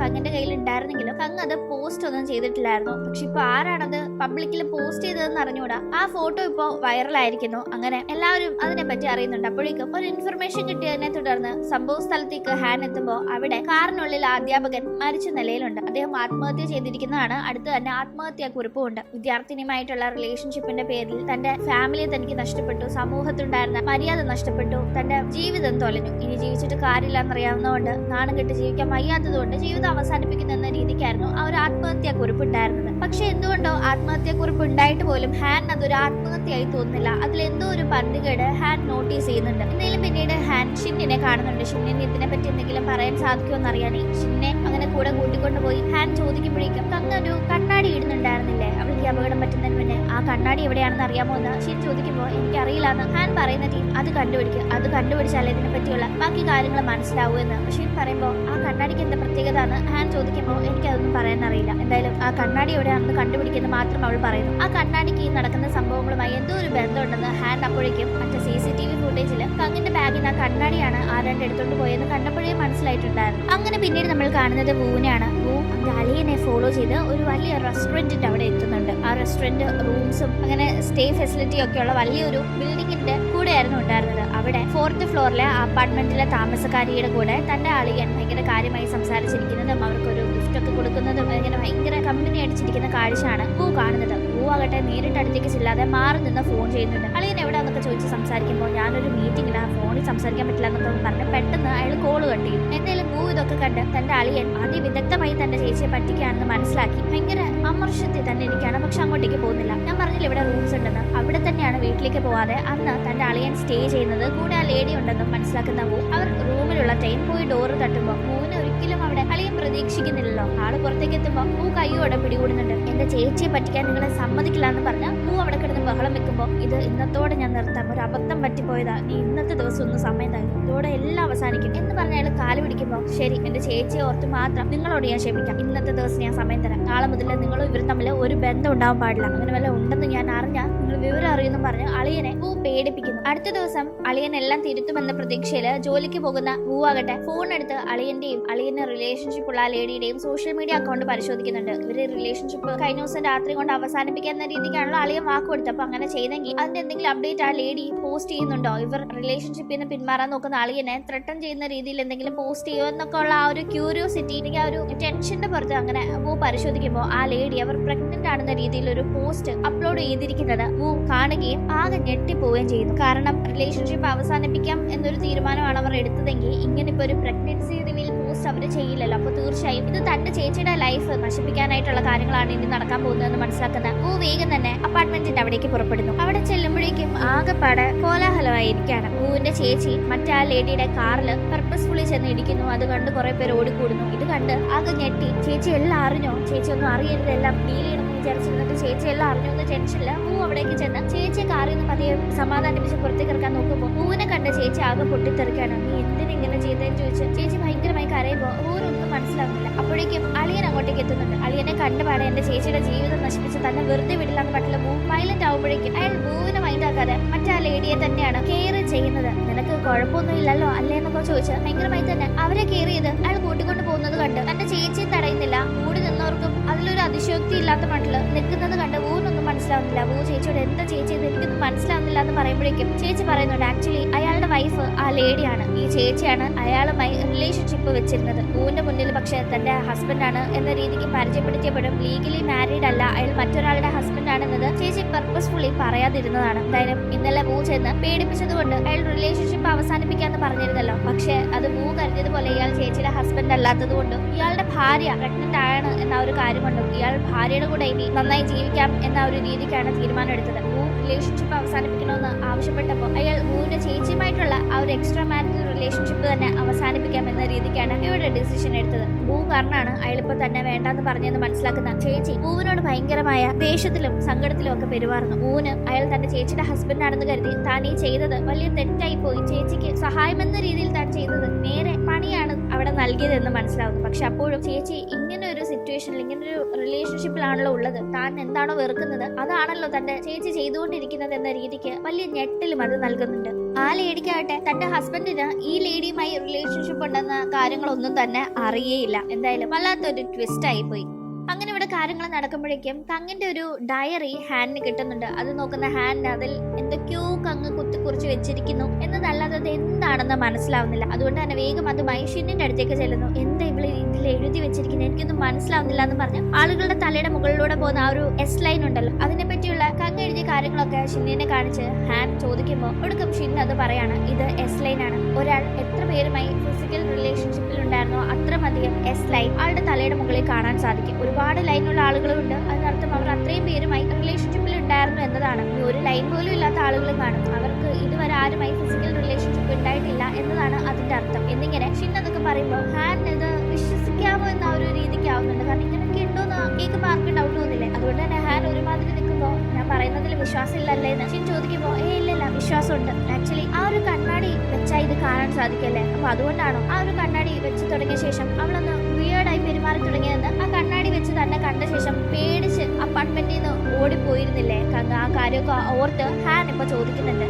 അങ്ങനെ പിന്നെ നമ്മൾ ആ ഒരു ടീച്ചറിനെയാണ് കാണുന്നത്. പുള്ളിക്കാരി ആ ഒരു കണ്ണട ധരിച്ച ശേഷം ബാക്കിയുള്ളവരുടെ എസ് ലൈൻ എല്ലാം കാണാൻ സാധിക്കുമല്ലോ. പുള്ളിക്കാരിക്ക് പക്ഷെ ഒരു ഒറ്റ ലൈൻ പോലും ഇല്ല. അതുകൊണ്ട് തന്നെ ആ ഒരു ടീച്ചർക്ക് അതൊരു അപകർഷതാബോധം പോലെ തോന്നുന്നുണ്ട്. ബാക്കി എല്ലാവർക്കും ഫിസിക്കൽ റിലേഷൻഷിപ്പ് ഉണ്ട്, എനിക്ക് മാത്രം ഒന്നുപോലും ഇല്ലല്ലോ. നമ്മുടെ ആ ടീച്ചർക്ക് അവരുടെ മ്യൂസിക് സാറുമായിട്ട് റിലേഷൻഷിപ്പിലാവണമെന്ന് വലിയ ആഗ്രഹമുണ്ട്. പക്ഷെ കഴിഞ്ഞ കുറെ നാളുകളായി അതിന് പുള്ളിക്കാരി മനസ്സിലിങ്ങനെ ആഗ്രഹം കൊണ്ട് നടക്കുന്നു എന്നല്ലാതെ ഒരു ശ്രമം പോലും നടത്തിയിട്ടില്ല ആ ഒരു ഇഷ്ടം സാറിനോട് തുറന്നു പറയാനും. അപ്പോൾ ഇങ്ങനെ സാറിനെ അപ്രോച്ച് ചെയ്താൽ സാറ് താൻ മാത്രം ഇങ്ങനെ ഒരു എസ് ലൈൻ ഇല്ലാത്ത ആളാണ്, തനിക്ക് മാത്രം ആരുമായിട്ട് ഇങ്ങനെ റിലേഷൻഷിപ്പ് ഉണ്ടായിട്ടില്ല എന്ന് പറയുമ്പോൾ തന്നെ വില കുറച്ച് കാണുമോ എന്നൊക്കെ പുള്ളിക്കാരിക്ക് ആകെപ്പാടെ ഒരു ആവലാതി. അങ്ങനെ പിന്നീട് നമ്മൾ കാണുന്നത് ഷിന്നിനെയാണ്. ഷിന്നിനിപ്പോ 2 ഫ്രണ്ട്സിനെ കിട്ടിയിരിക്കും. നമ്മൾ ഈ സ്കൂളിൽ വന്ന ടീം അങ്ങനെ ഫ്രണ്ട്സ് ഒന്നും ഇല്ലായിരുന്നില്ല, പക്ഷെ ഇപ്പോ 2 ഫ്രണ്ട്സ് അവൾക്കുണ്ട്. ഒന്ന് അവൾ പിന്നെ ഈ കണ്ണാടി നീ എവിടുന്ന വാങ്ങിച്ചെന്നൊക്കെ ഒരു പയ്യനെ ക്വസ്റ്റ്യൻ ചെയ്തില്ലേ, ആ പയ്യനാണ്. അവന്റെ പേര് യു എന്നാണ്. കൂടാതെ അവളുടെ മറ്റേ ഫ്രണ്ടിന്റെ പേര് ജിൻ എന്നുമാണ്. ഈ യുവിന്റെ തലയുടെ മുകളിൽ ഒരു റെഡ് ലൈൻ പോലും ഇല്ല. അത് നമ്മുടെ ഷിന്ന് നോട്ടീസ് ചെയ്തിട്ടുണ്ടല്ലോ. യു അവളോട് വളരെ കാര്യമായിട്ടാണ് പെരുമാറുന്നത്. അങ്ങനെ ഇരിക്കെ ഒരു ദിവസം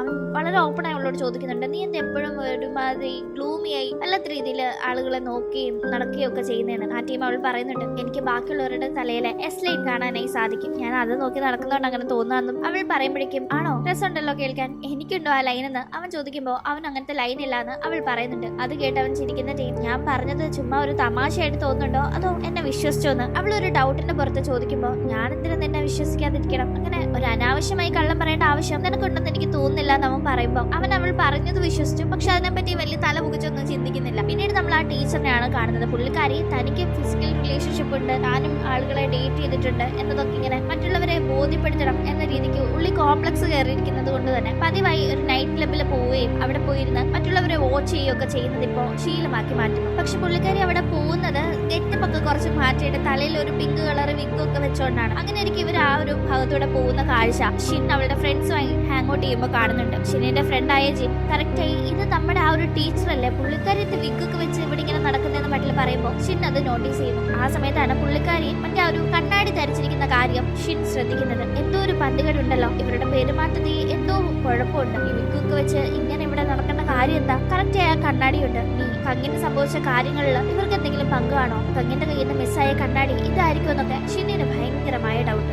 കാണുന്നത് ആ ടീച്ചറിനെയാണ്. അവരാകട്ടെ വിഗൊക്കെ വെച്ച് അങ്ങനെ ഒന്ന് വേഷം മാറി പോകുന്നത് അവർക്ക് ക്രഷുള്ള ആ ഒരു മ്യൂസിക് ടീച്ചറിനെ ഫോളോ ചെയ്താണ്. അങ്ങനെ ആളൊരു ഹോട്ടലിൽ റൂം എടുത്ത് അവിടെ ഒരു ലേഡിയുടെ കൂടെ ടൈം സ്പെൻഡ് ചെയ്യുന്നുണ്ട് എന്ന് മനസ്സിലാവുമ്പോൾ തനിക്കും അങ്ങനെ ഒരു അവസരം കിട്ടണമെന്ന് അവർ വെയിറ്റ് ചെയ്ത് നിൽക്കുകയാണ്. ഇതേ ടീം ഇവർ ഈ വന്നു പോകുന്ന ആ ഒരു ഹോട്ടലില് പാർട്ട് ടൈം ജോലിക്ക് നമ്മുടെ ഷിന്നും പോകുന്നുണ്ട്. അതുകൊണ്ട് തന്നെ അവൾ ഈ ഒരു ടീച്ചർ അവിടെ ഇങ്ങനെ വേഷം മാറി വരുന്നതൊക്കെ നോട്ടീസ് ചെയ്തിരുന്നു. ഈ ടീച്ചറായിട്ട് പതിവായി ആൾക്ക് ക്രഷുള്ള ആ ഒരു സാറ് ഒരു ഹോട്ടൽ റൂമിൽ ഒരു ലേഡിയുമായി ഒന്നിച്ചു കഴിയുന്നത് മനസ്സിലാക്കി തന്നെ ഇവരെപ്പോഴൊക്കെയാണ് ഇവിടെ കണ്ടുമുട്ടുന്നത് എന്ന കാര്യങ്ങളൊക്കെ മനസ്സിലാക്കിക്കൊണ്ട് ആ രീതിയിൽ ഒരു പണി ഒപ്പിക്കുന്നുണ്ട്. ആ ഒരു ലേഡി ആ സാറിനെ കാണാനായി വരുന്ന ടീം അവരെ നൈസായി മാറ്റി അവരെ കണക്ക് വേഷം മാറി ആ ഒരു സാറിന്റെ അടുത്തേക്ക് ചെല്ലുന്ന ഈ മിസ്സാകട്ടെ അവിടെ കയ്യിൽ അവരെപ്പോഴും ഒരു സ്റ്റേപ്ലറും കൊണ്ടാണ് നടക്കാറുള്ളത്. അത് ഇത്തവണയും കയ്യിലുണ്ടായിരുന്നു. അത് വെച്ച് ആ സാർ അവരിൽ നിന്ന് അകന്നു മാറാനായി നോക്കുമ്പോൾ ഉപദ്രവിക്കുകയും അങ്ങനെ അവിടെ മരിക്കുന്ന ആ ഒരു സാറിന്റെ ശരീരത്തിൽ തന്നെ അവരുടെ ഫാന്റസീസ് എല്ലാം അവിടെ നടപ്പാക്കുകയും ചെയ്യുന്നുണ്ട്. അതായത് മരിച്ചു കിടക്കുന്ന ആ സാറുമായി തന്നെ മനസ്സിൽ കണക്ക് കൂട്ടി കണക്ക് ഒരു ഫിസിക്കൽ റിലേഷൻ അവിടെ ആ മിസ് നടത്തിയെടുക്കുന്നു. ശേഷം ആ മിസ്സും കയ്യിലുള്ള ആ ഒരു സ്റ്റേപ്ലർ സ്വന്തം ശരീരത്തേക്കും മുഖത്തേക്കും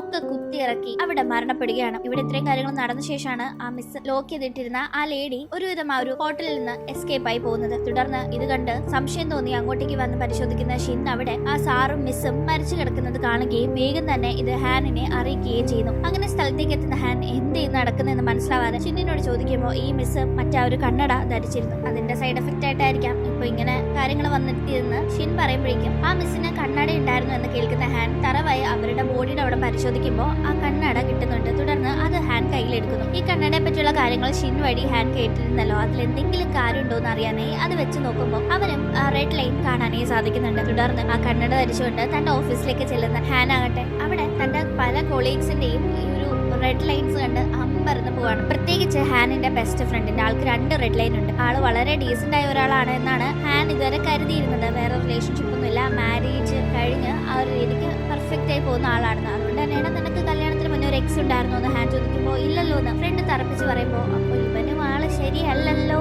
ആരും പുറമേന്ന് കാണുന്ന കണക്കല്ല എന്ന രീതിക്ക് ഹാൻ ചിന്തിക്കുന്നു. ആക്ച്വലി ഹാനിന്റെ നീസ് ആണല്ലോ കങ്. കങ്ങിന്റെ പേരൻസ് അവളുടെ വളരെ ചെറുപ്പത്തിൽ മരിച്ചതാണ്. അതിനുശേഷം ഹാനാണ് അവളുടെ കാര്യങ്ങൾ നോക്കിയത്. ഹാൻ കാര്യങ്ങൾ നോക്കിയെന്ന് പറഞ്ഞാലും ഹാനും നല്ലൊരു ചെറുപ്പമായിട്ടുള്ള സമയത്താണ് കങ്ങിന്റെ പേരൻസിനെ മരിച്ച അവളുടെ ഉത്തരവാദിത്തം ഹാനിലേക്ക് എത്തുന്നത്. ഹാൻ ആ സമയത്ത് ആ ഒരു പ്രായത്തിന്റെ പക്വത കുറവുകൊണ്ടും പിന്നെ പഠിക്കണം, പോലീസിൽ കയറണം എന്നൊക്കെയുള്ള ആ ഒരു രീതി കൊണ്ടും വേണ്ട രീതിയിലൊരു കുഞ്ഞായിരുന്ന കങ്ങിന് പരിഗണന നൽകിയിട്ടുണ്ടായിരുന്നില്ല. അവളെ കാര്യമൊക്കെയാണ്, പക്ഷെ ഒരു അമ്മയോ അച്ഛനോ കൂടെ നിന്ന് കുഞ്ഞിനെ നോക്കുന്ന കണക്കൊന്നും നോക്കാനായി ഹാനിന് പറ്റിയിട്ടുണ്ടായിരുന്നില്ല. അതുകൊണ്ട് തന്നെ ഇവർക്കിടയിൽ കാലങ്ങൾ മുന്നോട്ട് പോകുന്നതോറും അത്ര നല്ലൊരു അമ്മാവൻ അനന്തരവൾ എന്ന രീതിക്ക് ബോണ്ടിങ് ഇല്ലാണ്ടായി വന്നതാണ് നമ്മൾ മനസ്സിലാക്കുന്നത്. അങ്ങനെ പിന്നീട് നമ്മൾ കാണുന്നത് പോലീസ് സ്റ്റേഷനിലേക്ക് ഷിന്നിന്റെ ഒക്കെ ക്ലാസ്സിൽ പഠിക്കുന്ന ഒരു പെൺകുട്ടി കംപ്ലൈന്റ് കൊടുക്കാനായി വരുന്നുണ്ട്. അവൾ ഹാനിന് കൊടുക്കുന്ന കംപ്ലൈന്റ് അവളെ അവളുടെ കസിനായ ഒരു പയ്യൻ ഉപദ്രവിച്ചു എന്നതാണ്. അതും ഡ്രിങ്ക്സ് കൊടുത്ത് അവളെ ഉറക്കി കിടത്തിയ ശേഷം ഉപദ്രവിച്ചു എന്നും അടുത്ത ദിവസം രാവിലെ ഉണർന്ന ശേഷമാണ് താൻ ഇങ്ങനെ ഉപദ്രവിക്കപ്പെട്ടു എന്ന കാര്യം അവൾക്ക് മനസ്സിലായതെന്നും അവന്റെ പേരിൽ കംപ്ലൈന്റ് രജിസ്റ്റർ ചെയ്യണമെന്നുമാണ് അവൾ ആവശ്യപ്പെടുന്നത്. പക്ഷെ അവളെ നോക്കുമ്പോൾ അവൾക്ക് 4 റെഡ് ലൈൻസ് ഉണ്ട്. ഈ ഒരു ഇൻസിഡന്റ് മാത്രമാണ് ഒരു റെഡ് ലൈൻ അല്ലേ വരൂ. അതൊന്ന് ഉറപ്പിക്കാനായി ഇതിനു മുന്നേ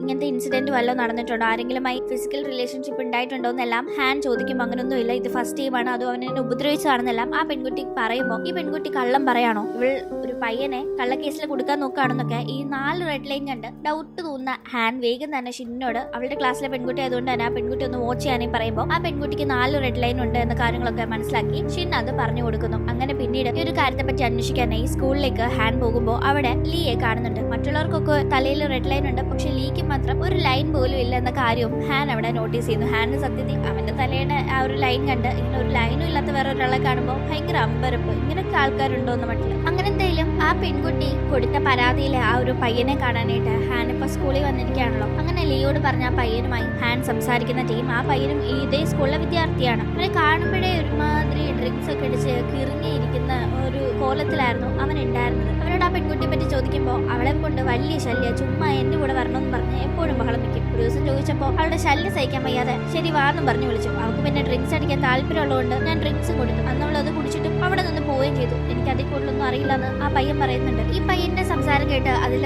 വിശ്വസിക്കാൻ പറ്റാത്തതായി വല്ല ഉണ്ടോ എന്നൊന്നും ഹാനിന് തോന്നുന്നില്ല. കാരണം അത്ര കോൺഫിഡന്റ് ആയിട്ടാണ് അവൻ ആ പെൺകുട്ടിയോട് മോശമായിട്ടൊന്നും പെരുമാറിയിട്ടില്ല എന്നത് അവിടെ പറയുന്നത്. എന്തായാലും ആ പയ്യനോട് സംസാരിച്ച ശേഷം ഹാൻ പുറത്തേക്ക് ഇറങ്ങുമ്പോൾ ഷിന്നിനെ കാണുന്നുണ്ട്. ഷിൻ തന്നെ കാണരുതെന്ന് കരുതി ഹാൻ ഒന്ന് പരുങ്ങുന്നുണ്ടെങ്കിലും ഷിൻ കണ്ട് നേരെ അടുത്തേക്ക് എത്തി. ഇത് ഒരു കേസിന്റെ എവിഡൻസ് അല്ലേ, ഇതാണോ ഇട്ടുകൊണ്ട് നടക്കുന്നതെന്ന് ആ കണ്ണാടി ധരിച്ചിരിക്കുന്ന ഹാനിനോട് അവൾ ദേഷ്യപ്പെടുന്നു. ഇത് അപകടം കൊണ്ടുവരുന്ന ഒരു സാധനമാണെന്ന് അറിയാലോ, ഇത് ധരിച്ചവർക്കൊക്കെ ഇപ്പോ അപകടം പറ്റാം, പിന്നെ എന്തിനാ ഇത് ഇട്ടുകൊണ്ട് നടക്കുന്നതെന്നെല്ലാം ഷിൻ ചോദിക്കുമ്പോൾ ഇത് അപകടം കൊണ്ടുവരുമെന്ന് കണക്കാക്കാതെ ഉള്ള പ്രശ്നങ്ങൾ മാറ്റാൻ ഒരു പരിഹാരം ഇതിന്ന് കാണാമെന്ന രീതിക്ക് ഞാൻ ഇത് ഇട്ടിരിക്കുന്നത്. ഞാൻ കേസൊക്കെ അന്വേഷിക്കല്ലേ, എനിക്കിത് ആവശ്യമുണ്ടെന്ന് ഹാൻ പറയുന്നു. അങ്ങനെ ഇവർ സംസാരിച്ച് നിൽക്കുന്നിടത്തേക്ക് ലീ എത്തുന്നുണ്ട്. തുടർന്ന് ഷിൻ അവിടെ നിന്ന് പോകുമ്പോൾ എന്താ സാർ വന്ന കാര്യമൊക്കെ നടന്നുവെന്ന് ലീ ചോദിക്കുമ്പോൾ നടന്നു എന്ന് ഹാൻ പറയുന്നുണ്ട്. ഹാനോട് എന്തോ ഒരു താല്പര്യമുള്ള കണക്കാണ് ലീയുടെ സംസാരവും നോട്ടവും ഒക്കെ തന്നെ. എന്തായാലും ഹാൻ അവിടെ നിന്ന് പോകുമ്പോൾ ലീ ഹാനെ നോക്കി ഒരുമാതിരി ചിരിക്കുന്നത് കാണുന്ന സമയത്താണ് ആക്ച്വലി ലീക്കും കണ്ണടയൊന്നും ഇല്ലാതെ തന്നെ ഷിന്നിനെ പോലെ മറ്റുള്ളവരുടെ തലയ്ക്ക് മുകളിൽ ആ ഒരു എസ് ലൈൻ കാണാൻ സാധിക്കും.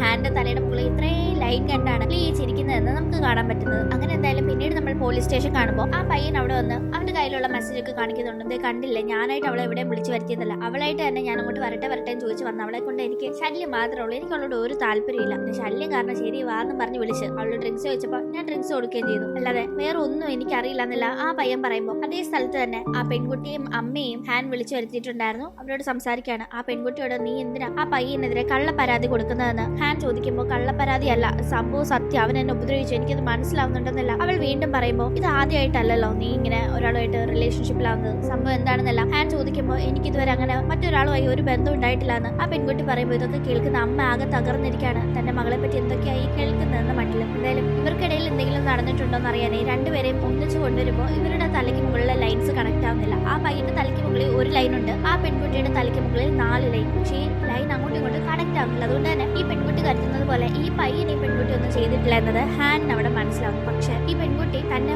ഉപദ്രവിച്ചു, അത് ഈ പയ്യൻ തന്നെയാണെന്ന് ആവർത്തിച്ച് പറഞ്ഞുകൊണ്ടിരിക്കുന്നു. അവൾ ഈ പയ്യൻ ഉപദ്രവിക്കുന്നത് കണ്ടില്ല, പക്ഷെ അവൾ അങ്ങനെയാണ് വിശ്വസിക്കുന്നത്. ഇത് ഇനി എങ്ങനെ മുന്നോട്ട് കൊണ്ടുപോകണമെന്ന് ഹാനിന് അറിയില്ല. അതുകൊണ്ട് തന്നെ ഷിന്നിനെ കണ്ട് ഇതിനെപ്പറ്റി സംസാരിക്കാനായി പോകുന്നു. ഈ ടീം ആ പെൺകുട്ടി കള്ളം പറയുന്നതാണെന്ന് എനിക്ക് തോന്നുന്നില്ല എന്ന് പറയുന്ന ഷിന്ന കണ്ട് ഇവൾ എന്റെ ക്ലാസ്സിലെ കുട്ടിയല്ലേ, ഇവളെ ഇതിനു മുന്നേ ഞാൻ കാണുമ്പോഴൊന്നും ഇവൾക്ക് ഇങ്ങനെ ലൈൻ ഒന്നും ഉണ്ടായിരുന്നില്ല, പക്ഷെ ഈ അടുത്ത ഈ ലൈൻ തുടങ്ങിയത് അവൾ ഈ കേസിൽ ആ ഒരു സമയം പറഞ്ഞിട്ടില്ല, ഏതാണ്ട് അപ്പം തൊട്ടാ. അപ്പോൾ അവൾക്ക് എന്തോ പറ്റിയിട്ടുണ്ട്. അവൾ ആ പയ്യന്റെ അടുത്ത് പോയ ശേഷം ആ പയ്യൻ പോലും അറിയാതെ അവിടെ വെച്ച് അവൾ പോലും അറിയാതെ അവൾക്ക് എന്തോ പറ്റിയിട്ടുണ്ടെന്നല്ല ഷിൻ പറയുമ്പോൾ ഹാനിന് മുമ്പ് അത് ശരിയായി തോന്നുന്നുണ്ട്. തുടർന്ന് ആ ഒരു പയ്യന്റെ വീട്ടിലേക്ക് ഏതാണ്ട് ഒരു രാത്രി സമയത്ത് ഹാൻ പരിശോധനയ്ക്ക് പോകുന്നുണ്ട്. അങ്ങനെ സംസാരിക്കുന്ന ടീം ആ പയ്യൻ എന്തോ ഒന്ന് മറയ്ക്കുന്നുണ്ട്. അവൻ ഈ ഒരു കാര്യങ്ങളിൽ എന്തോ അറിയാം, പക്ഷെ അവനത് പറയാത്തതാണ് എന്ന രീതിക്ക് ഹാനിന് ഡൗട്ട് തോന്നുന്നു. കാരണം ആ രീതിയിലാണ് അവൻ ഏതാണ്ട് പെരുമാറുന്നതും ഒപ്പം തന്നെ അവൻ വീട്ടിനകത്തേക്കൊന്നും ഹാൻ അങ്ങനെ പരിശോധിക്കുന്ന ഒന്നും തീരെ ഇഷ്ടപ്പെടാത്ത രീതിയിൽ നിൽക്കുന്നൊക്കെ ഉണ്ട്. തുടർന്ന് ഹാൻ അവന്റെ വീട്ടിൽ നിന്ന് വേസ്റ്റ് കൊണ്ട് കളയുന്ന ആ ഒരു ഭാഗമൊക്കെ പരിശോധിക്കുമ്പോൾ അവിടെ രക്തക്കറയുള്ള ബെഡ്ഷീറ്റ് ഒക്കെ കളഞ്ഞിരിക്കുന്നത് കാണുന്നു. ഇത് ആ പെൺകുട്ടിയുടെ രക്തമായിരിക്കാം, അവൾ ഉപദ്രവിക്കപ്പെട്ടപ്പോൾ പോയ രക്തമായിരിക്കാം എന്നൊക്കെ മനസ്സിലാക്കുന്നവൻ വീണ്ടും ആ പയ്യനോട് അതിനെപ്പറ്റി ചോദിക്കുമ്പോൾ എനിക്കൊന്നും അറിയില്ല, അവൾ അവിടെ വന്നു ഡ്രിങ്ക്സ് അടിക്കുന്നുണ്ടായിരുന്നു, അതിനിടയിൽ ഡ്രിങ്ക്സ് ഇരുന്നപ്പോൾ ഞാൻ ഇച്ചിരി മേടിക്കാനായി പുറത്തേക്ക് പോയി, ഏതാണ്ട് ഒരു 10 മിനിറ്റ് കഴിഞ്ഞാൽ ഞാൻ മടങ്ങി വന്നത്, എനിക്ക് വേറൊന്നും അറിയില്ല എന്ന് അവൻ പറയുന്നുണ്ട്. ഈ ഒരു ടീം അവൻ പുറത്ത് പോയി എന്ന് പറയുന്നത് സത്യമാണോ എന്നറിയാനായി അതിന്റെ CCTV ഫുട്ടേജ് ഹാൻ പരിശോധിക്കുമ്പോൾ അവൻ അങ്ങനെ പോയതായും അവൻ അങ്ങനെ പോയ ടൈം ഒരു 4 പയ്യന്മാർ ആ വഴി പോയതായും ഹാൻ ശ്രദ്ധിക്കുന്നുണ്ട്. അവരുടെ തലയിലുള്ള റെഡ് ലൈൻസും ഹാനിന് കാണാം. അതിൽ ഒരാളുടെ തലയിൽ ഒരു ലൈനേ ഉള്ളെങ്കിലും ബാക്കി 3 പേരുടെ തലയിൽ ആവശ്യത്തിൽ കൂടുതൽ ലൈൻ ഉണ്ട്. അതുകൊണ്ട് തന്നെ ഇവന്മാരാളത്ര വെടുപ്പല്ല എന്ന് ഹാനിന് തോന്നുന്നു. കാരണം ഇത് സ്കൂൾ പിള്ളേരാണല്ലോ, ഡ്രിങ്ക്സ് അടിക്കുന്നതും ആവശ്യമില്ലാത്ത ബന്ധങ്ങളിലേക്ക് ചെന്ന് ചാടുന്നതും ഇവർക്ക് പറ്റിയ കാര്യമല്ല. അങ്ങനെ ഇവിടെ കാര്യങ്ങൾ നടക്കുമ്പോഴേക്കും ഷിന്നിനോട് അവളുടെ ഫ്രണ്ടായ യുവിന് ഒരു താല്പര്യം ഉണ്ടല്ലോ, അവൻ അത് പ്രകടിപ്പിക്കുന്ന രീതിയിൽ തന്നെ അവളെ കിസ് ചെയ്യുന്നുണ്ട്. ഷിൻ അത് തടയുന്നില്ല. പക്ഷെ ജസ്റ്റ് കിസ് ചെയ്തതുകൊണ്ട് മാത്രം അവളുടെ തലയിൽ അങ്ങനെ ഒരു റെഡ് ലൈൻ ഇപ്പോ വന്നിട്ടുമില്ല. എന്തായാലും അങ്ങനെ അടുത്ത ദിവസം സ്കൂളിൽ വെച്ച് ഷിൻ ഞെട്ടിക്കുന്ന ഒരു കാര്യം കണ്ടെത്തുന്നു. മുന്നേ പരാതി കൊടുത്ത ആ പെൺകുട്ടിയുടെ തലയിലുള്ള 4 ലൈൻസും അവളുടെ തന്നെ സ്കൂളിലെ 4 പയ്യന്മാരുടെ ലൈൻസുമായി കണക്ട് ആവുന്നുണ്ട് എന്ന ഒരു കാര്യം. അത് കാണുമ്പോൾ തന്നെ ഷിന്ന് മനസ്സിലാക്കുന്നുണ്ട് ആ പെൺകുട്ടി പറഞ്ഞത് സത്യമാണ്. അവൾ ആ ദിവസം അവൾ കരുതിയിരിക്കുന്ന കണക്ക് തന്നെ ഉപദ്രവിക്കപ്പെട്ടിട്ടുണ്ട്.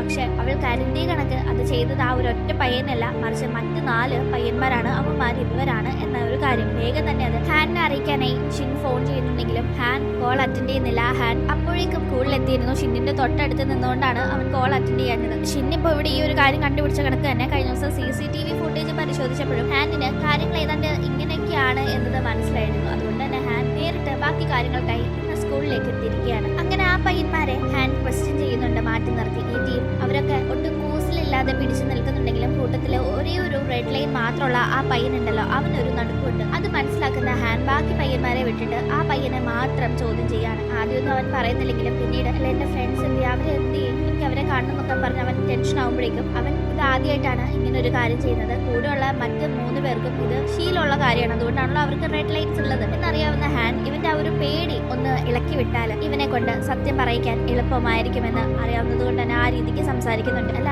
അവരെയൊക്കെ എന്തിനാ ഞാൻ ക്വസ്റ്റ്യൻ ചെയ്തത്, നീയല്ലേ തെറ്റെല്ലാം ചെയ്തത്, പിന്നെ അവര് ചോദ്യം ചെയ്യേണ്ട ആവശ്യം എന്താ എന്നല്ല ഹാൻ പറയുമ്പോ ഞാനല്ല അവന്മാരാ എന്ന് പറഞ്ഞവൻ അറിയാതെ സത്യങ്ങളൊക്കെ പറയുന്നുണ്ട്. പക്ഷെ അതൊക്കെ കേൾക്കുന്ന ഹാൻ അപ്പോഴാണ് ആ ഒരു ഞെട്ടിക്കുന്ന സത്യം അറിയുന്നത്. അതായത് ഹാൻ കരുതി കണക്ക് തന്നെ ആ പെൺകുട്ടി പരാതി പറഞ്ഞത് അവളുടെ ആ ഒരു കസിൻ പയ്യന് എതിരെയല്ലേ, ആ കസിൻ പയ്യൻ. പക്ഷെ അവൾ കരുതി കണക്ക് അവളെ ഉപദ്രവിച്ചിട്ടില്ലെങ്കിലും ഇവന്മാരെ ആ ഒരു സ്ഥലത്തേക്ക് വിളിച്ചു വരുത്തി അവളെ ഉപദ്രവിക്കാനായിട്ടുള്ള സാഹചര്യമല്ല ഒരുക്കിയത്. ഇവർക്ക് ലഹരി മരുന്ന് കൊടുത്ത് ആ രീതിക്ക് അവരെ ആക്കിയെടുത്തത് ആ പയ്യനാണെന്ന കാര്യം ഇപ്പൊ ഇവര് പറയുമ്പോഴാണ് ഹാനിന് മനസ്സിലാവുന്നത്. അവൻ മനഃപൂർവ്വം അവന്റെ കസിനായ അവൾക്കിട്ട് ഇങ്ങനെ ഒരു പണി ഇവരെ മുൻനിർത്തി കൊടുത്തതാണ്. അത് മനസ്സിലാക്കുന്ന ഹാൻ അവനെ വീണ്ടും ചോദ്യം ചെയ്യാനായി വിളിപ്പിക്കുമ്പോൾ ഇപ്പോഴും അവൻ ഒരു കൂസലില്ലാതെ സംസാരിക്കുന്നുണ്ടെങ്കിലും ആക്ച്വലി ഇവനാണ് ഇതിന് പിന്നിലെന്ന കാര്യങ്ങളൊക്കെ തനിക്ക് വ്യക്തമായി മനസ്സിലായെന്നും അതിനുള്ള തെളിവുകൾ തന്റെ കയ്യിലുണ്ടെന്നും പറഞ്ഞ് ഹാൻ സംസാരിക്കുമ്പോഴേക്കും പിന്നീട് പിടിച്ചു നിൽക്കാനായി അവന് കഴിയുന്നില്ല. ഒരു പെൺകുട്ടിയെ നേരിട്ട് ഉപദ്രവിച്ചില്ലെങ്കിലും അവളെ ഉപദ്രവിക്കാനായിട്ടുള്ള സാഹചര്യങ്ങളും സഹായവും എല്ലാം ചെയ്ത ഇവനും കുറ്റക്കാരൻ തന്നെയാണ്. അതെന്തായാലും ഇപ്പൊ ഹാൻ ഇവിടെ പ്രൂവ് ചെയ്യാനായി സാധിക്കുന്നുണ്ട്. അങ്ങനെ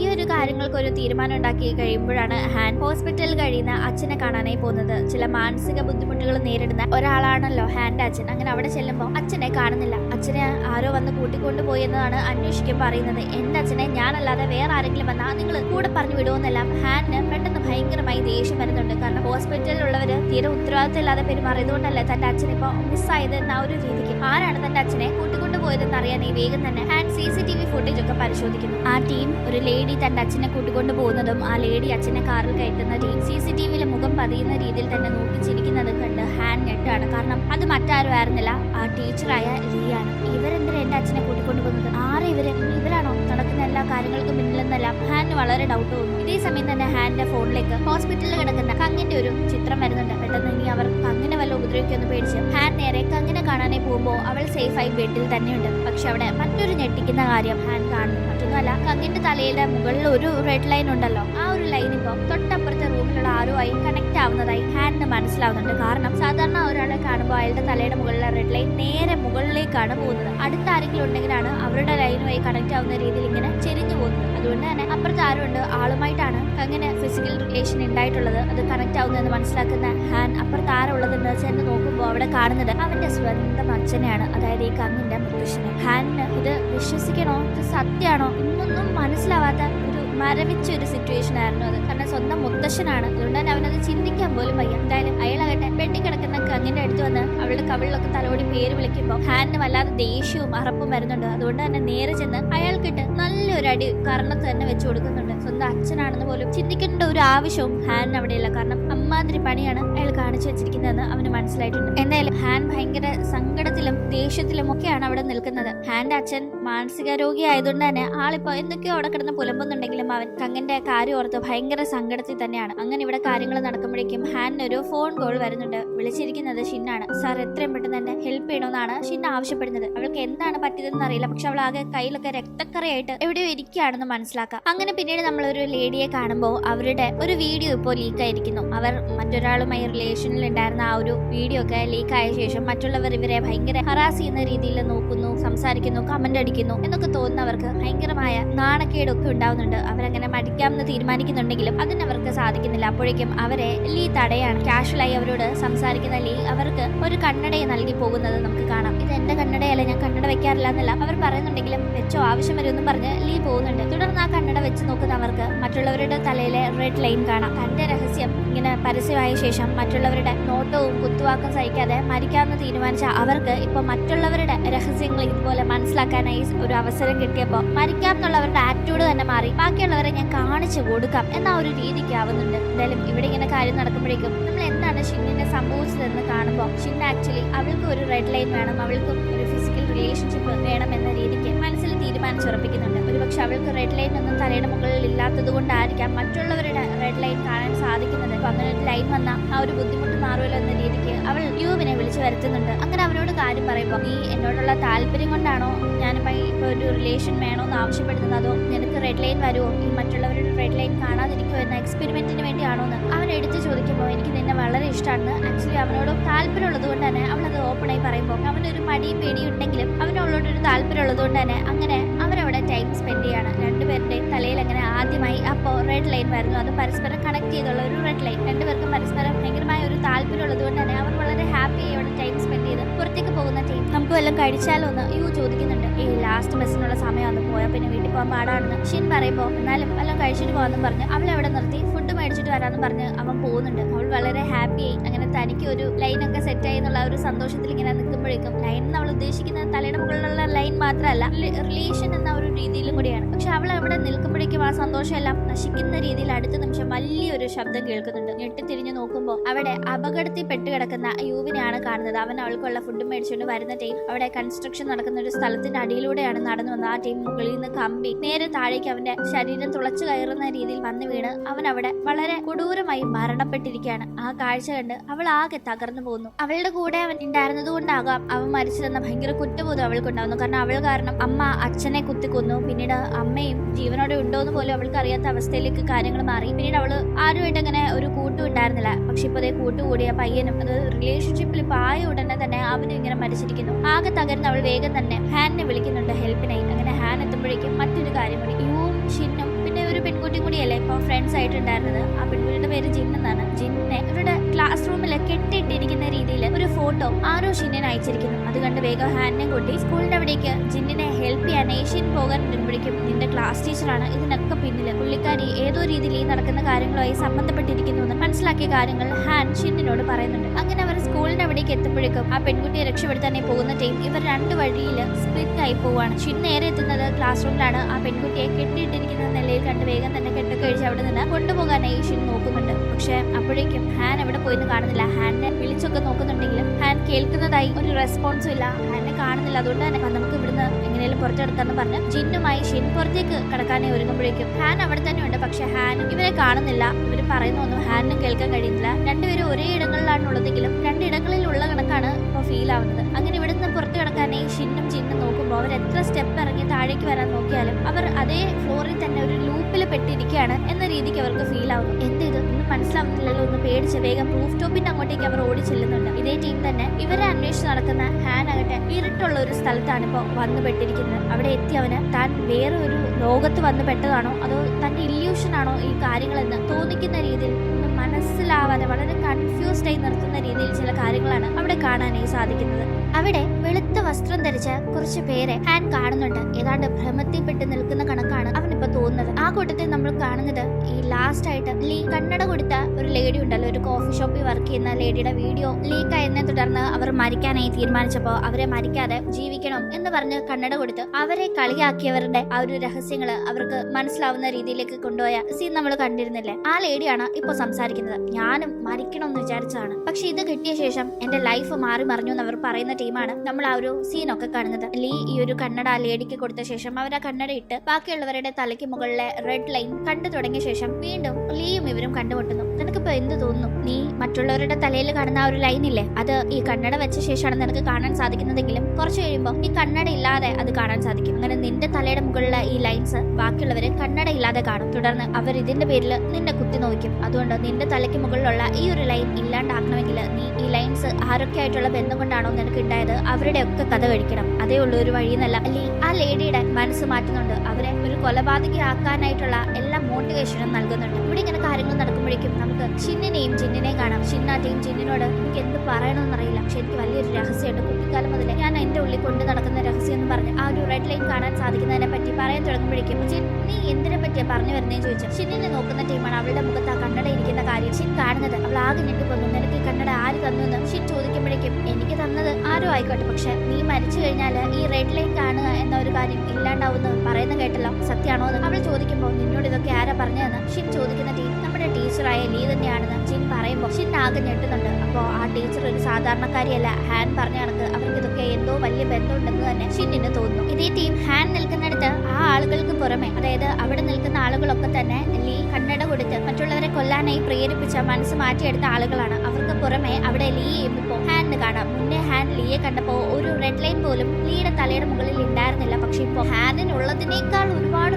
റെഡ് ലൈനുമായി നിൽക്കുന്ന ലീയാണ് ഹാൻ അവിടെ കാണുന്നത്. കൂടാതെ ലീ ആ സമയം മുൻപിൽ കിടക്കുന്ന ഒരു തുണി മാറ്റുമ്പോഴേക്കും അതിനകത്തുണ്ടായിരുന്നത് ഹാനിന്റെ അച്ഛനാണ്. അത് കണ്ട് ഹാൻ എന്തിവിടെ നടക്കുന്നതെന്ന് മനസ്സിലാവാതെ ഓടി ചെല്ലുമ്പോഴേക്കും കങ്ങനെ ഉപദ്രവിച്ച ഇയാളെ കൊന്നു കളയാനായി ഒരു കത്തി ഹാനിന്റെ കൈ കൊടുത്ത് ലീ ഹാനിനെ ബ്രെയിൻ വാഷ് ചെയ്യാൻ നോക്കുന്നുണ്ട്. എങ്കിൽ മാത്രമേ കങ്ങനെ കളങ്കപ്പെടുത്തുന്ന ആ ഒരു തലയ്ക്ക് മുകളിലെ റെഡ് ലൈൻ മാറുകയുള്ളൂ. കാരണം അത് ഉണ്ടായത് ഇയാൾ കാരണമാണല്ലോ, അപ്പോൾ ഇയാൾ മരിച്ചാൽ അത് മാറുള്ളൂ എന്ന് പറഞ്ഞ് ഹാനിനെ ലീ ഭയങ്കരമായി ബ്രെയിൻ വാഷ് ചെയ്യുന്നു. പക്ഷെ ഹാൻ അത് കേട്ട് അച്ഛനെ കൊല്ലാൻ നിൽക്കാതെ ലീയെ തിരിച്ചാക്രമിക്കാൻ നോക്കുമ്പോഴേക്കും ലീ വളരെ പവർഫുൾ ആണ്. ഹാനിനെ ചവിട്ടി കൂട്ടി എറിയുന്നുണ്ട്. അതിനുശേഷം ലീ തന്നെ ഹാനിന്റെ അച്ഛന്റെ കഥ കഴിക്കുന്നു. ഇത് കണ്ട് ഹാൻ വേഗം കയ്യിലുള്ള തോക്കെടുത്ത് ലീക്ക് നേരെ വെടിയുതിർക്കുന്നുണ്ടെങ്കിലും വെടിയുണ്ട ഒന്നും തന്നെ ലീയെ മുറിവേൽപ്പിക്കുന്നേയില്ല. സാധാരണ മനുഷ്യരെ കൊണ്ട് എന്നെ ഒന്നും ചെയ്യാൻ സാധിക്കില്ല എന്ന് ലീ അവിടെ പറയുന്നത് കേൾക്കുമ്പോൾ തന്നെ അവളൊരു സാധാരണ മനുഷ്യ സ്ത്രീ അല്ല എന്ന് നമുക്ക് മനസ്സിലാക്കാം. ഈ ടീം കങ്ങിന് അപകടം പറ്റാൻ കാരണം ലീ ആണെന്ന് ഹാനിന് മനസ്സിലാവുന്നുണ്ട്. അതുകൊണ്ട് തന്നെ അവിടെ ലീയും ഹാനും തമ്മിൽ വീണ്ടും ഏറ്റുമുട്ടാണ്. അപ്പോഴേക്കും ഇവിടെ ഷിന്നിനെ കൊല്ലാനായി നോക്കിയ ജിന്നിന്റെ മുഖത്തിരുന്ന ആ ഒരു കണ്ണട അവൾ തട്ടി താഴെ ഇടുകയും ചവിട്ടി പൊട്ടിക്കുകയും ചെയ്യുന്നു. ആ ഒരു കണ്ണട പൊട്ടിയ ശേഷമാണ് അത്രയും നേരം ലീയുടെ ഇൻഫ്ലുവൻസിൽ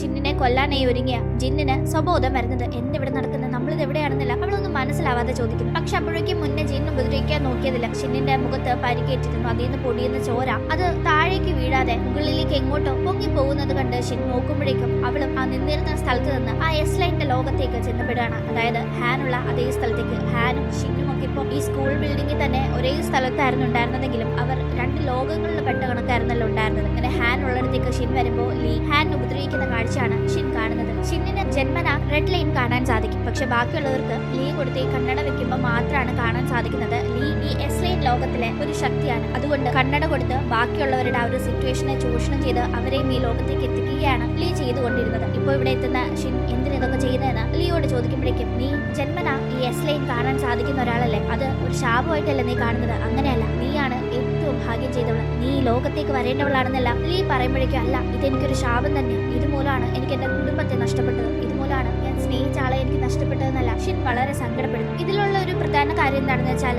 ജന്മന എസ് ലൈൻ കാണാൻ സാധിക്കുന്ന ഷിൻ മരണപ്പെട്ടാൽ ബാക്കിയുള്ളവർക്ക് ഇപ്പോൾ കണ്ണട വെച്ചാൽ മാത്രം കാണാൻ സാധിക്കും. അതും ആ പ്രത്യേക കണ്ണട വെച്ചാൽ മാത്രം കാണാൻ സാധിക്കുന്ന എസ് ലൈൻ ആ കണ്ണട വെക്കാതെ തന്നെ കാണാൻ സാധിക്കും. അങ്ങനെ എല്ലാവരും ഈ നോർമൽ ലൈഫ് വിട്ട് എസ് ലൈനിന്റെ ലോകത്തേക്ക് എത്തും എന്ന ഒരു രീതിക്കാണ് ലീ അവിടെ ചിന്തിക്കുന്നത്. അതുകൊണ്ട് തന്നെ ലീയുടെ ഉദ്ദേശം ഷിന്നിനെ കൊല്ലുക എന്നതാണ്. എന്തായാലും ഷിൻ വന്നപ്പോഴേക്കും ഹാനിനെ ലീ തൂക്കി എറിഞ്ഞതിൽ അവന്റെ ബോധം പോയിരുന്നല്ലോ. ഈ ടീം ഷിന്നിന് അവിടെ അവളുടെ അമ്മയെ കാണാൻ സാധിക്കുന്നുണ്ട്. അമ്മയെ വർഷങ്ങൾക്ക് ശേഷം അവൾ കണ്ടിട്ടേ ഇല്ല. അതായത് അച്ഛനെ കൊന്ന് അമ്മ നാട് വിട്ടുപോയെന്നാണ് അവൾക്കറിയാവുന്ന. അമ്മ എവിടെയാണുള്ളതെന്ന് പോലും അവൾ ഇത്രയും വർഷം അറിഞ്ഞിട്ടേ ഇല്ല. ഇപ്പൊ അമ്മയെ കാണുമ്പോൾ അവൾ ആകെ ഞെട്ടുന്നു. സംഭവം എന്താണെന്ന് വെച്ചാൽ ആക്ച്വലി ഷിൻ വരച്ച ആ ഒരു പടം കണ്ടിട്ടായിരുന്നില്ല തന്റെ സഹോദരിക്കും ഹസ്ബൻഡിനും ഇടയിലുള്ള ബന്ധം മനസ്സിലാക്കിയ ആ അമ്മ ഹസ്ബൻഡിന് ഹസ്ബൻഡിനെ കൊന്നത്. മറിച്ച് ഈ ലീ ആ അമ്മയുടെ കയ്യിലും ഈ ഒരു കണ്ണട നൽകിയിരുന്നു. അങ്ങനെയാണ് അമ്മ അവർക്കിടയിലെ റിലേഷൻഷിപ്പ് മനസ്സിലാക്കുകയും ഹസ്ബൻഡിനെ കൊല്ലുകയും ചെയ്തത്. ഈ കണ്ണട ഉപയോഗിച്ച് ഇത്തരം പ്രവൃത്തി ചെയ്യുന്ന ആളുകൾ പിന്നീട് തീർച്ചയായും ഈ ലീയുടെ പിടിയിലാകുമല്ലോ. അങ്ങനെ അവരുടെ കൂടെയായിരുന്നു ഇത്രയും നാൾ ഈ അമ്മ ഉണ്ടായിരുന്നത്. അത് മനസ്സിലാക്കുന്ന ഷിന്നിന് നീ ഇനി കുറ്റബോധത്തിൽ ജീവിക്കണ്ട, നീ കാരണമല്ല നമ്മുടെ കുടുംബം തകർന്നതെന്ന് പറഞ്ഞ് അമ്മ ആശ്വസിപ്പിക്കുമ്പോഴേക്കും ലീ അവരുടെ കഥ കഴിക്കുന്നു. ഇത് കണ്ട് ഷിൻ ലീയുമായി ഏറ്റുമുട്ടാൻ പോകുമ്പോഴേക്കും ലീ ഷിന്നിനെ ആക്രമിക്കുകയും അവളെ ശരീരത്തിലെ ആ മുഴുവൻ എസ്ലൈന്റെ പവറും വലിച്ചെടുത്ത് താഴേക്ക് ഇടുകയും ചെയ്യുന്നു. അങ്ങനെ ഷിന്നിൽ നിന്ന് ഇപ്പൊ എടുത്തിരിക്കുന്ന പവർ ലോകത്തെ എല്ലാ മനുഷ്യരിലേക്കും എത്തുന്ന രീതിയിൽ ലീ കാര്യങ്ങളെ കൊണ്ടുപോകുന്നുണ്ട്. അതോടുകൂടി എല്ലാ മനുഷ്യർക്കും ഒരു കണ്ണടയില്ലാതെ തന്നെ മറ്റുള്ളവരുടെ ഈ എസ് ലൈൻ രഹസ്യം മനസ്സിലാക്കാൻ സാധിക്കുന്ന അവസ്ഥയിലേക്ക് കാര്യങ്ങൾ പോകുന്നു. അപ്പോഴേക്കും ഷിൻ ഈ എസ് ലൈൻ എന്നത് ആളുകളെ പരസ്പരം തമ്മിൽ അടുപ്പിക്കാനും പരസ്പരം കൊല്ലാനും പ്രേരിപ്പിക്കുന്ന ഒരു കാര്യമാണ്. ആ ഒരു രഹസ്യം മനസ്സിലാക്കുന്ന ആ ഒരു അവസ്ഥ മറ്റുള്ളവരെ തമ്മിൽ അടുപ്പിക്കുകയുള്ളൂ, പരസ്പരം കൊല്ലിക്കുകയുള്ളൂ എന്നറിയാവുന്നതുകൊണ്ട് തന്നെ ലീയെ തടയാനേ നോക്കുന്നുണ്ടെങ്കിലും അപ്പോഴേക്കും കാര്യങ്ങളെല്ലാം കഴിഞ്ഞു എന്ന് ലീ ഷിന്നിനെ നേരെ ആക്രോശിക്കുമ്പോൾ വെറുതെ വിടാതെ അവൾ ലീയെ ഉപദ്രവിക്കുകയും ലീ അവിടെ മരിക്കുകയും ചെയ്യുന്നു. തുടർന്ന് അവിടെ നടക്കുന്ന ആ കോലാഹലത്തിന്റെ ശബ്ദം കേട്ട് ബോധം പോയിട്ടുണ്ടായിരുന്ന ഹാൻ കണ്ണു തുറക്കുന്നു. അവൻ എണ്ണിക്കുമ്പോഴേക്കും മുഖത്തുണ്ടായിരുന്ന കണ്ണട താഴെ വീണ് എസ് ലൈൻ ലോകത്തിൽ നിന്ന് സാധാരണ ലോകത്തേക്ക് ഹാൻ എത്തുകയാണ്. ആ സമയത്ത് ഹാൻ അവിടെ വീണ്ടും ആ എസ് ലൈന്റെ കണ്ണട കാണാൻ സാധിക്കുന്നുണ്ട്. അത് എടുക്കാനായി പോകുമ്പോഴേക്കും അത് റൂഫ് ടോപ്പിന്റെ അവിടെ നിന്ന് താഴെ വീഴുന്നു. അപ്പോഴും ഹാൻ അത് വേണമെന്നുണ്ട്. പക്ഷെ അത് എടുക്കാൻ പോയി വീഴാൻ പോകുന്ന ഹാനിനെ ഷിന്നാണ് രക്ഷപ്പെടുത്തുന്നത്. എന്തായാലും അതോടുകൂടി ലീ വിചാരിച്ച കണക്ക് തന്നെ എല്ലാവർക്കും ഇപ്പോൾ എസ് ലൈൻ കാണാൻ സാധിക്കുന്നുണ്ട്. ഹാനിന്റെ തലയുടെ മുകളിൽ എസ് ലൈൻ ഒക്കെ കണ്ട് ആളുകൾ ഞെട്ടുന്നുണ്ട്. പരസ്പരം എല്ലാവർക്കും അങ്ങനെ ആരൊക്കെ എത്ര പേരുമായി റിലേഷൻഷിപ്പിൽ ഉണ്ടായിട്ടുണ്ടെന്ന കാര്യങ്ങൾ മനസ്സിലാക്കുന്നു. ജസ്റ്റ് ഒരു റിലേഷൻഷിപ്പ് അല്ല, ഒരു ഫിസിക്കൽ റിലേഷൻഷിപ്പാണ് ഈ എസ് ലൈനെ സൂചിപ്പിക്കുന്നത്. തുടർന്ന് ആളുകൾ മറ്റുള്ളവരുടെ ഇത്തരം രഹസ്യം മനസ്സിലാക്കി തന്നെ ജീവിക്കുകയാണ്. അതുകൊണ്ട് തന്നെ എല്ലാവരുടെ ലൈഫിൽ ഒരുപാട് മാറ്റങ്ങളായിട്ടുണ്ട്. ഹാൻ ഇപ്പോൾ താൻ തന്റെ അനന്തരവളെ കെയർ ചെയ്യാഞ്ഞത് എത്ര തെറ്റായിരുന്നു എന്ന് മനസ്സിലാക്കി അവളെ വളരെയധികം കെയർ ചെയ്താണ് ഇപ്പോൾ ജീവിക്കുന്നത്. ഏതാണ്ട് 1 വർഷങ്ങൾക്ക് ശേഷമുള്ള കാര്യങ്ങളാണല്ലോ നമ്മളിപ്പോൾ കാണുന്നത്. അപ്പോഴേക്കും യുവിന്റെ കല്ലറയുടെ അവിടെ വെച്ച് പ്രാർത്ഥിക്കുന്ന ഷിന്നിനെ നമുക്ക് കാണാം. അവൾക്ക് അവനെ ഒരുപാട് ഇഷ്ടമായിരുന്നെങ്കിലും സ്വന്തമാക്കാൻ കഴിഞ്ഞില്ലല്ലോ. പക്ഷെ ആ സമയം അവളുടെ പേര് ആരോ വിളിക്കുന്ന കണക്ക് തോന്നുന്നു. നോക്കുമ്പോൾ ആരുമില്ല. പക്ഷെ വീണ്ടും വീണ്ടും അങ്ങനെ തോന്നൽ വന്ന് ആരാ എന്നെ വിളിക്കുന്നു എന്നവൾ നോക്കുന്ന ടീമാണ് അവിടെ അപ്രതീക്ഷിതമായി ലീയെ കാണുന്നത്. ലീയെ കണ്ട് ഷിൻ ആകെ ഞെട്ടുന്നു. കാരണം ലീ കാരണമാണ് ഇപ്പൊ എല്ലാവർക്കും എസ് ലൈൻ കണ്ണട വെക്കാതെ തന്നെ കാണാനായി സാധിക്കുന്നത്. ലീയുടെ കഥ കഴിച്ചു എന്നാണ് ഷിൻ കരുതിയതെങ്കിലും അങ്ങനെയല്ലാന്ന് ഇപ്പോ ലീ ഇവിടെ നിൽക്കുന്നത് കണ്ട് ഷിന് മനസ്സിലാവുന്നു. പക്ഷെ മരിച്ച ലീ എങ്ങനെ തിരിച്ചു വന്നെന്നോ ശേഷം ഇനി എന്ത് സംഭവിക്കുന്നോ അറിയില്ല. ഇത്തരമൊരു രീതിക്കാണ് ഈ കഥ ഇവിടെ അവസാനിപ്പിക്കുന്നത്. അപ്പോൾ വീഡിയോ ഇഷ്ടപ്പെട്ട സബ്സ്ക്രൈബ് ചെയ്യാൻ മറക്കണ്ട.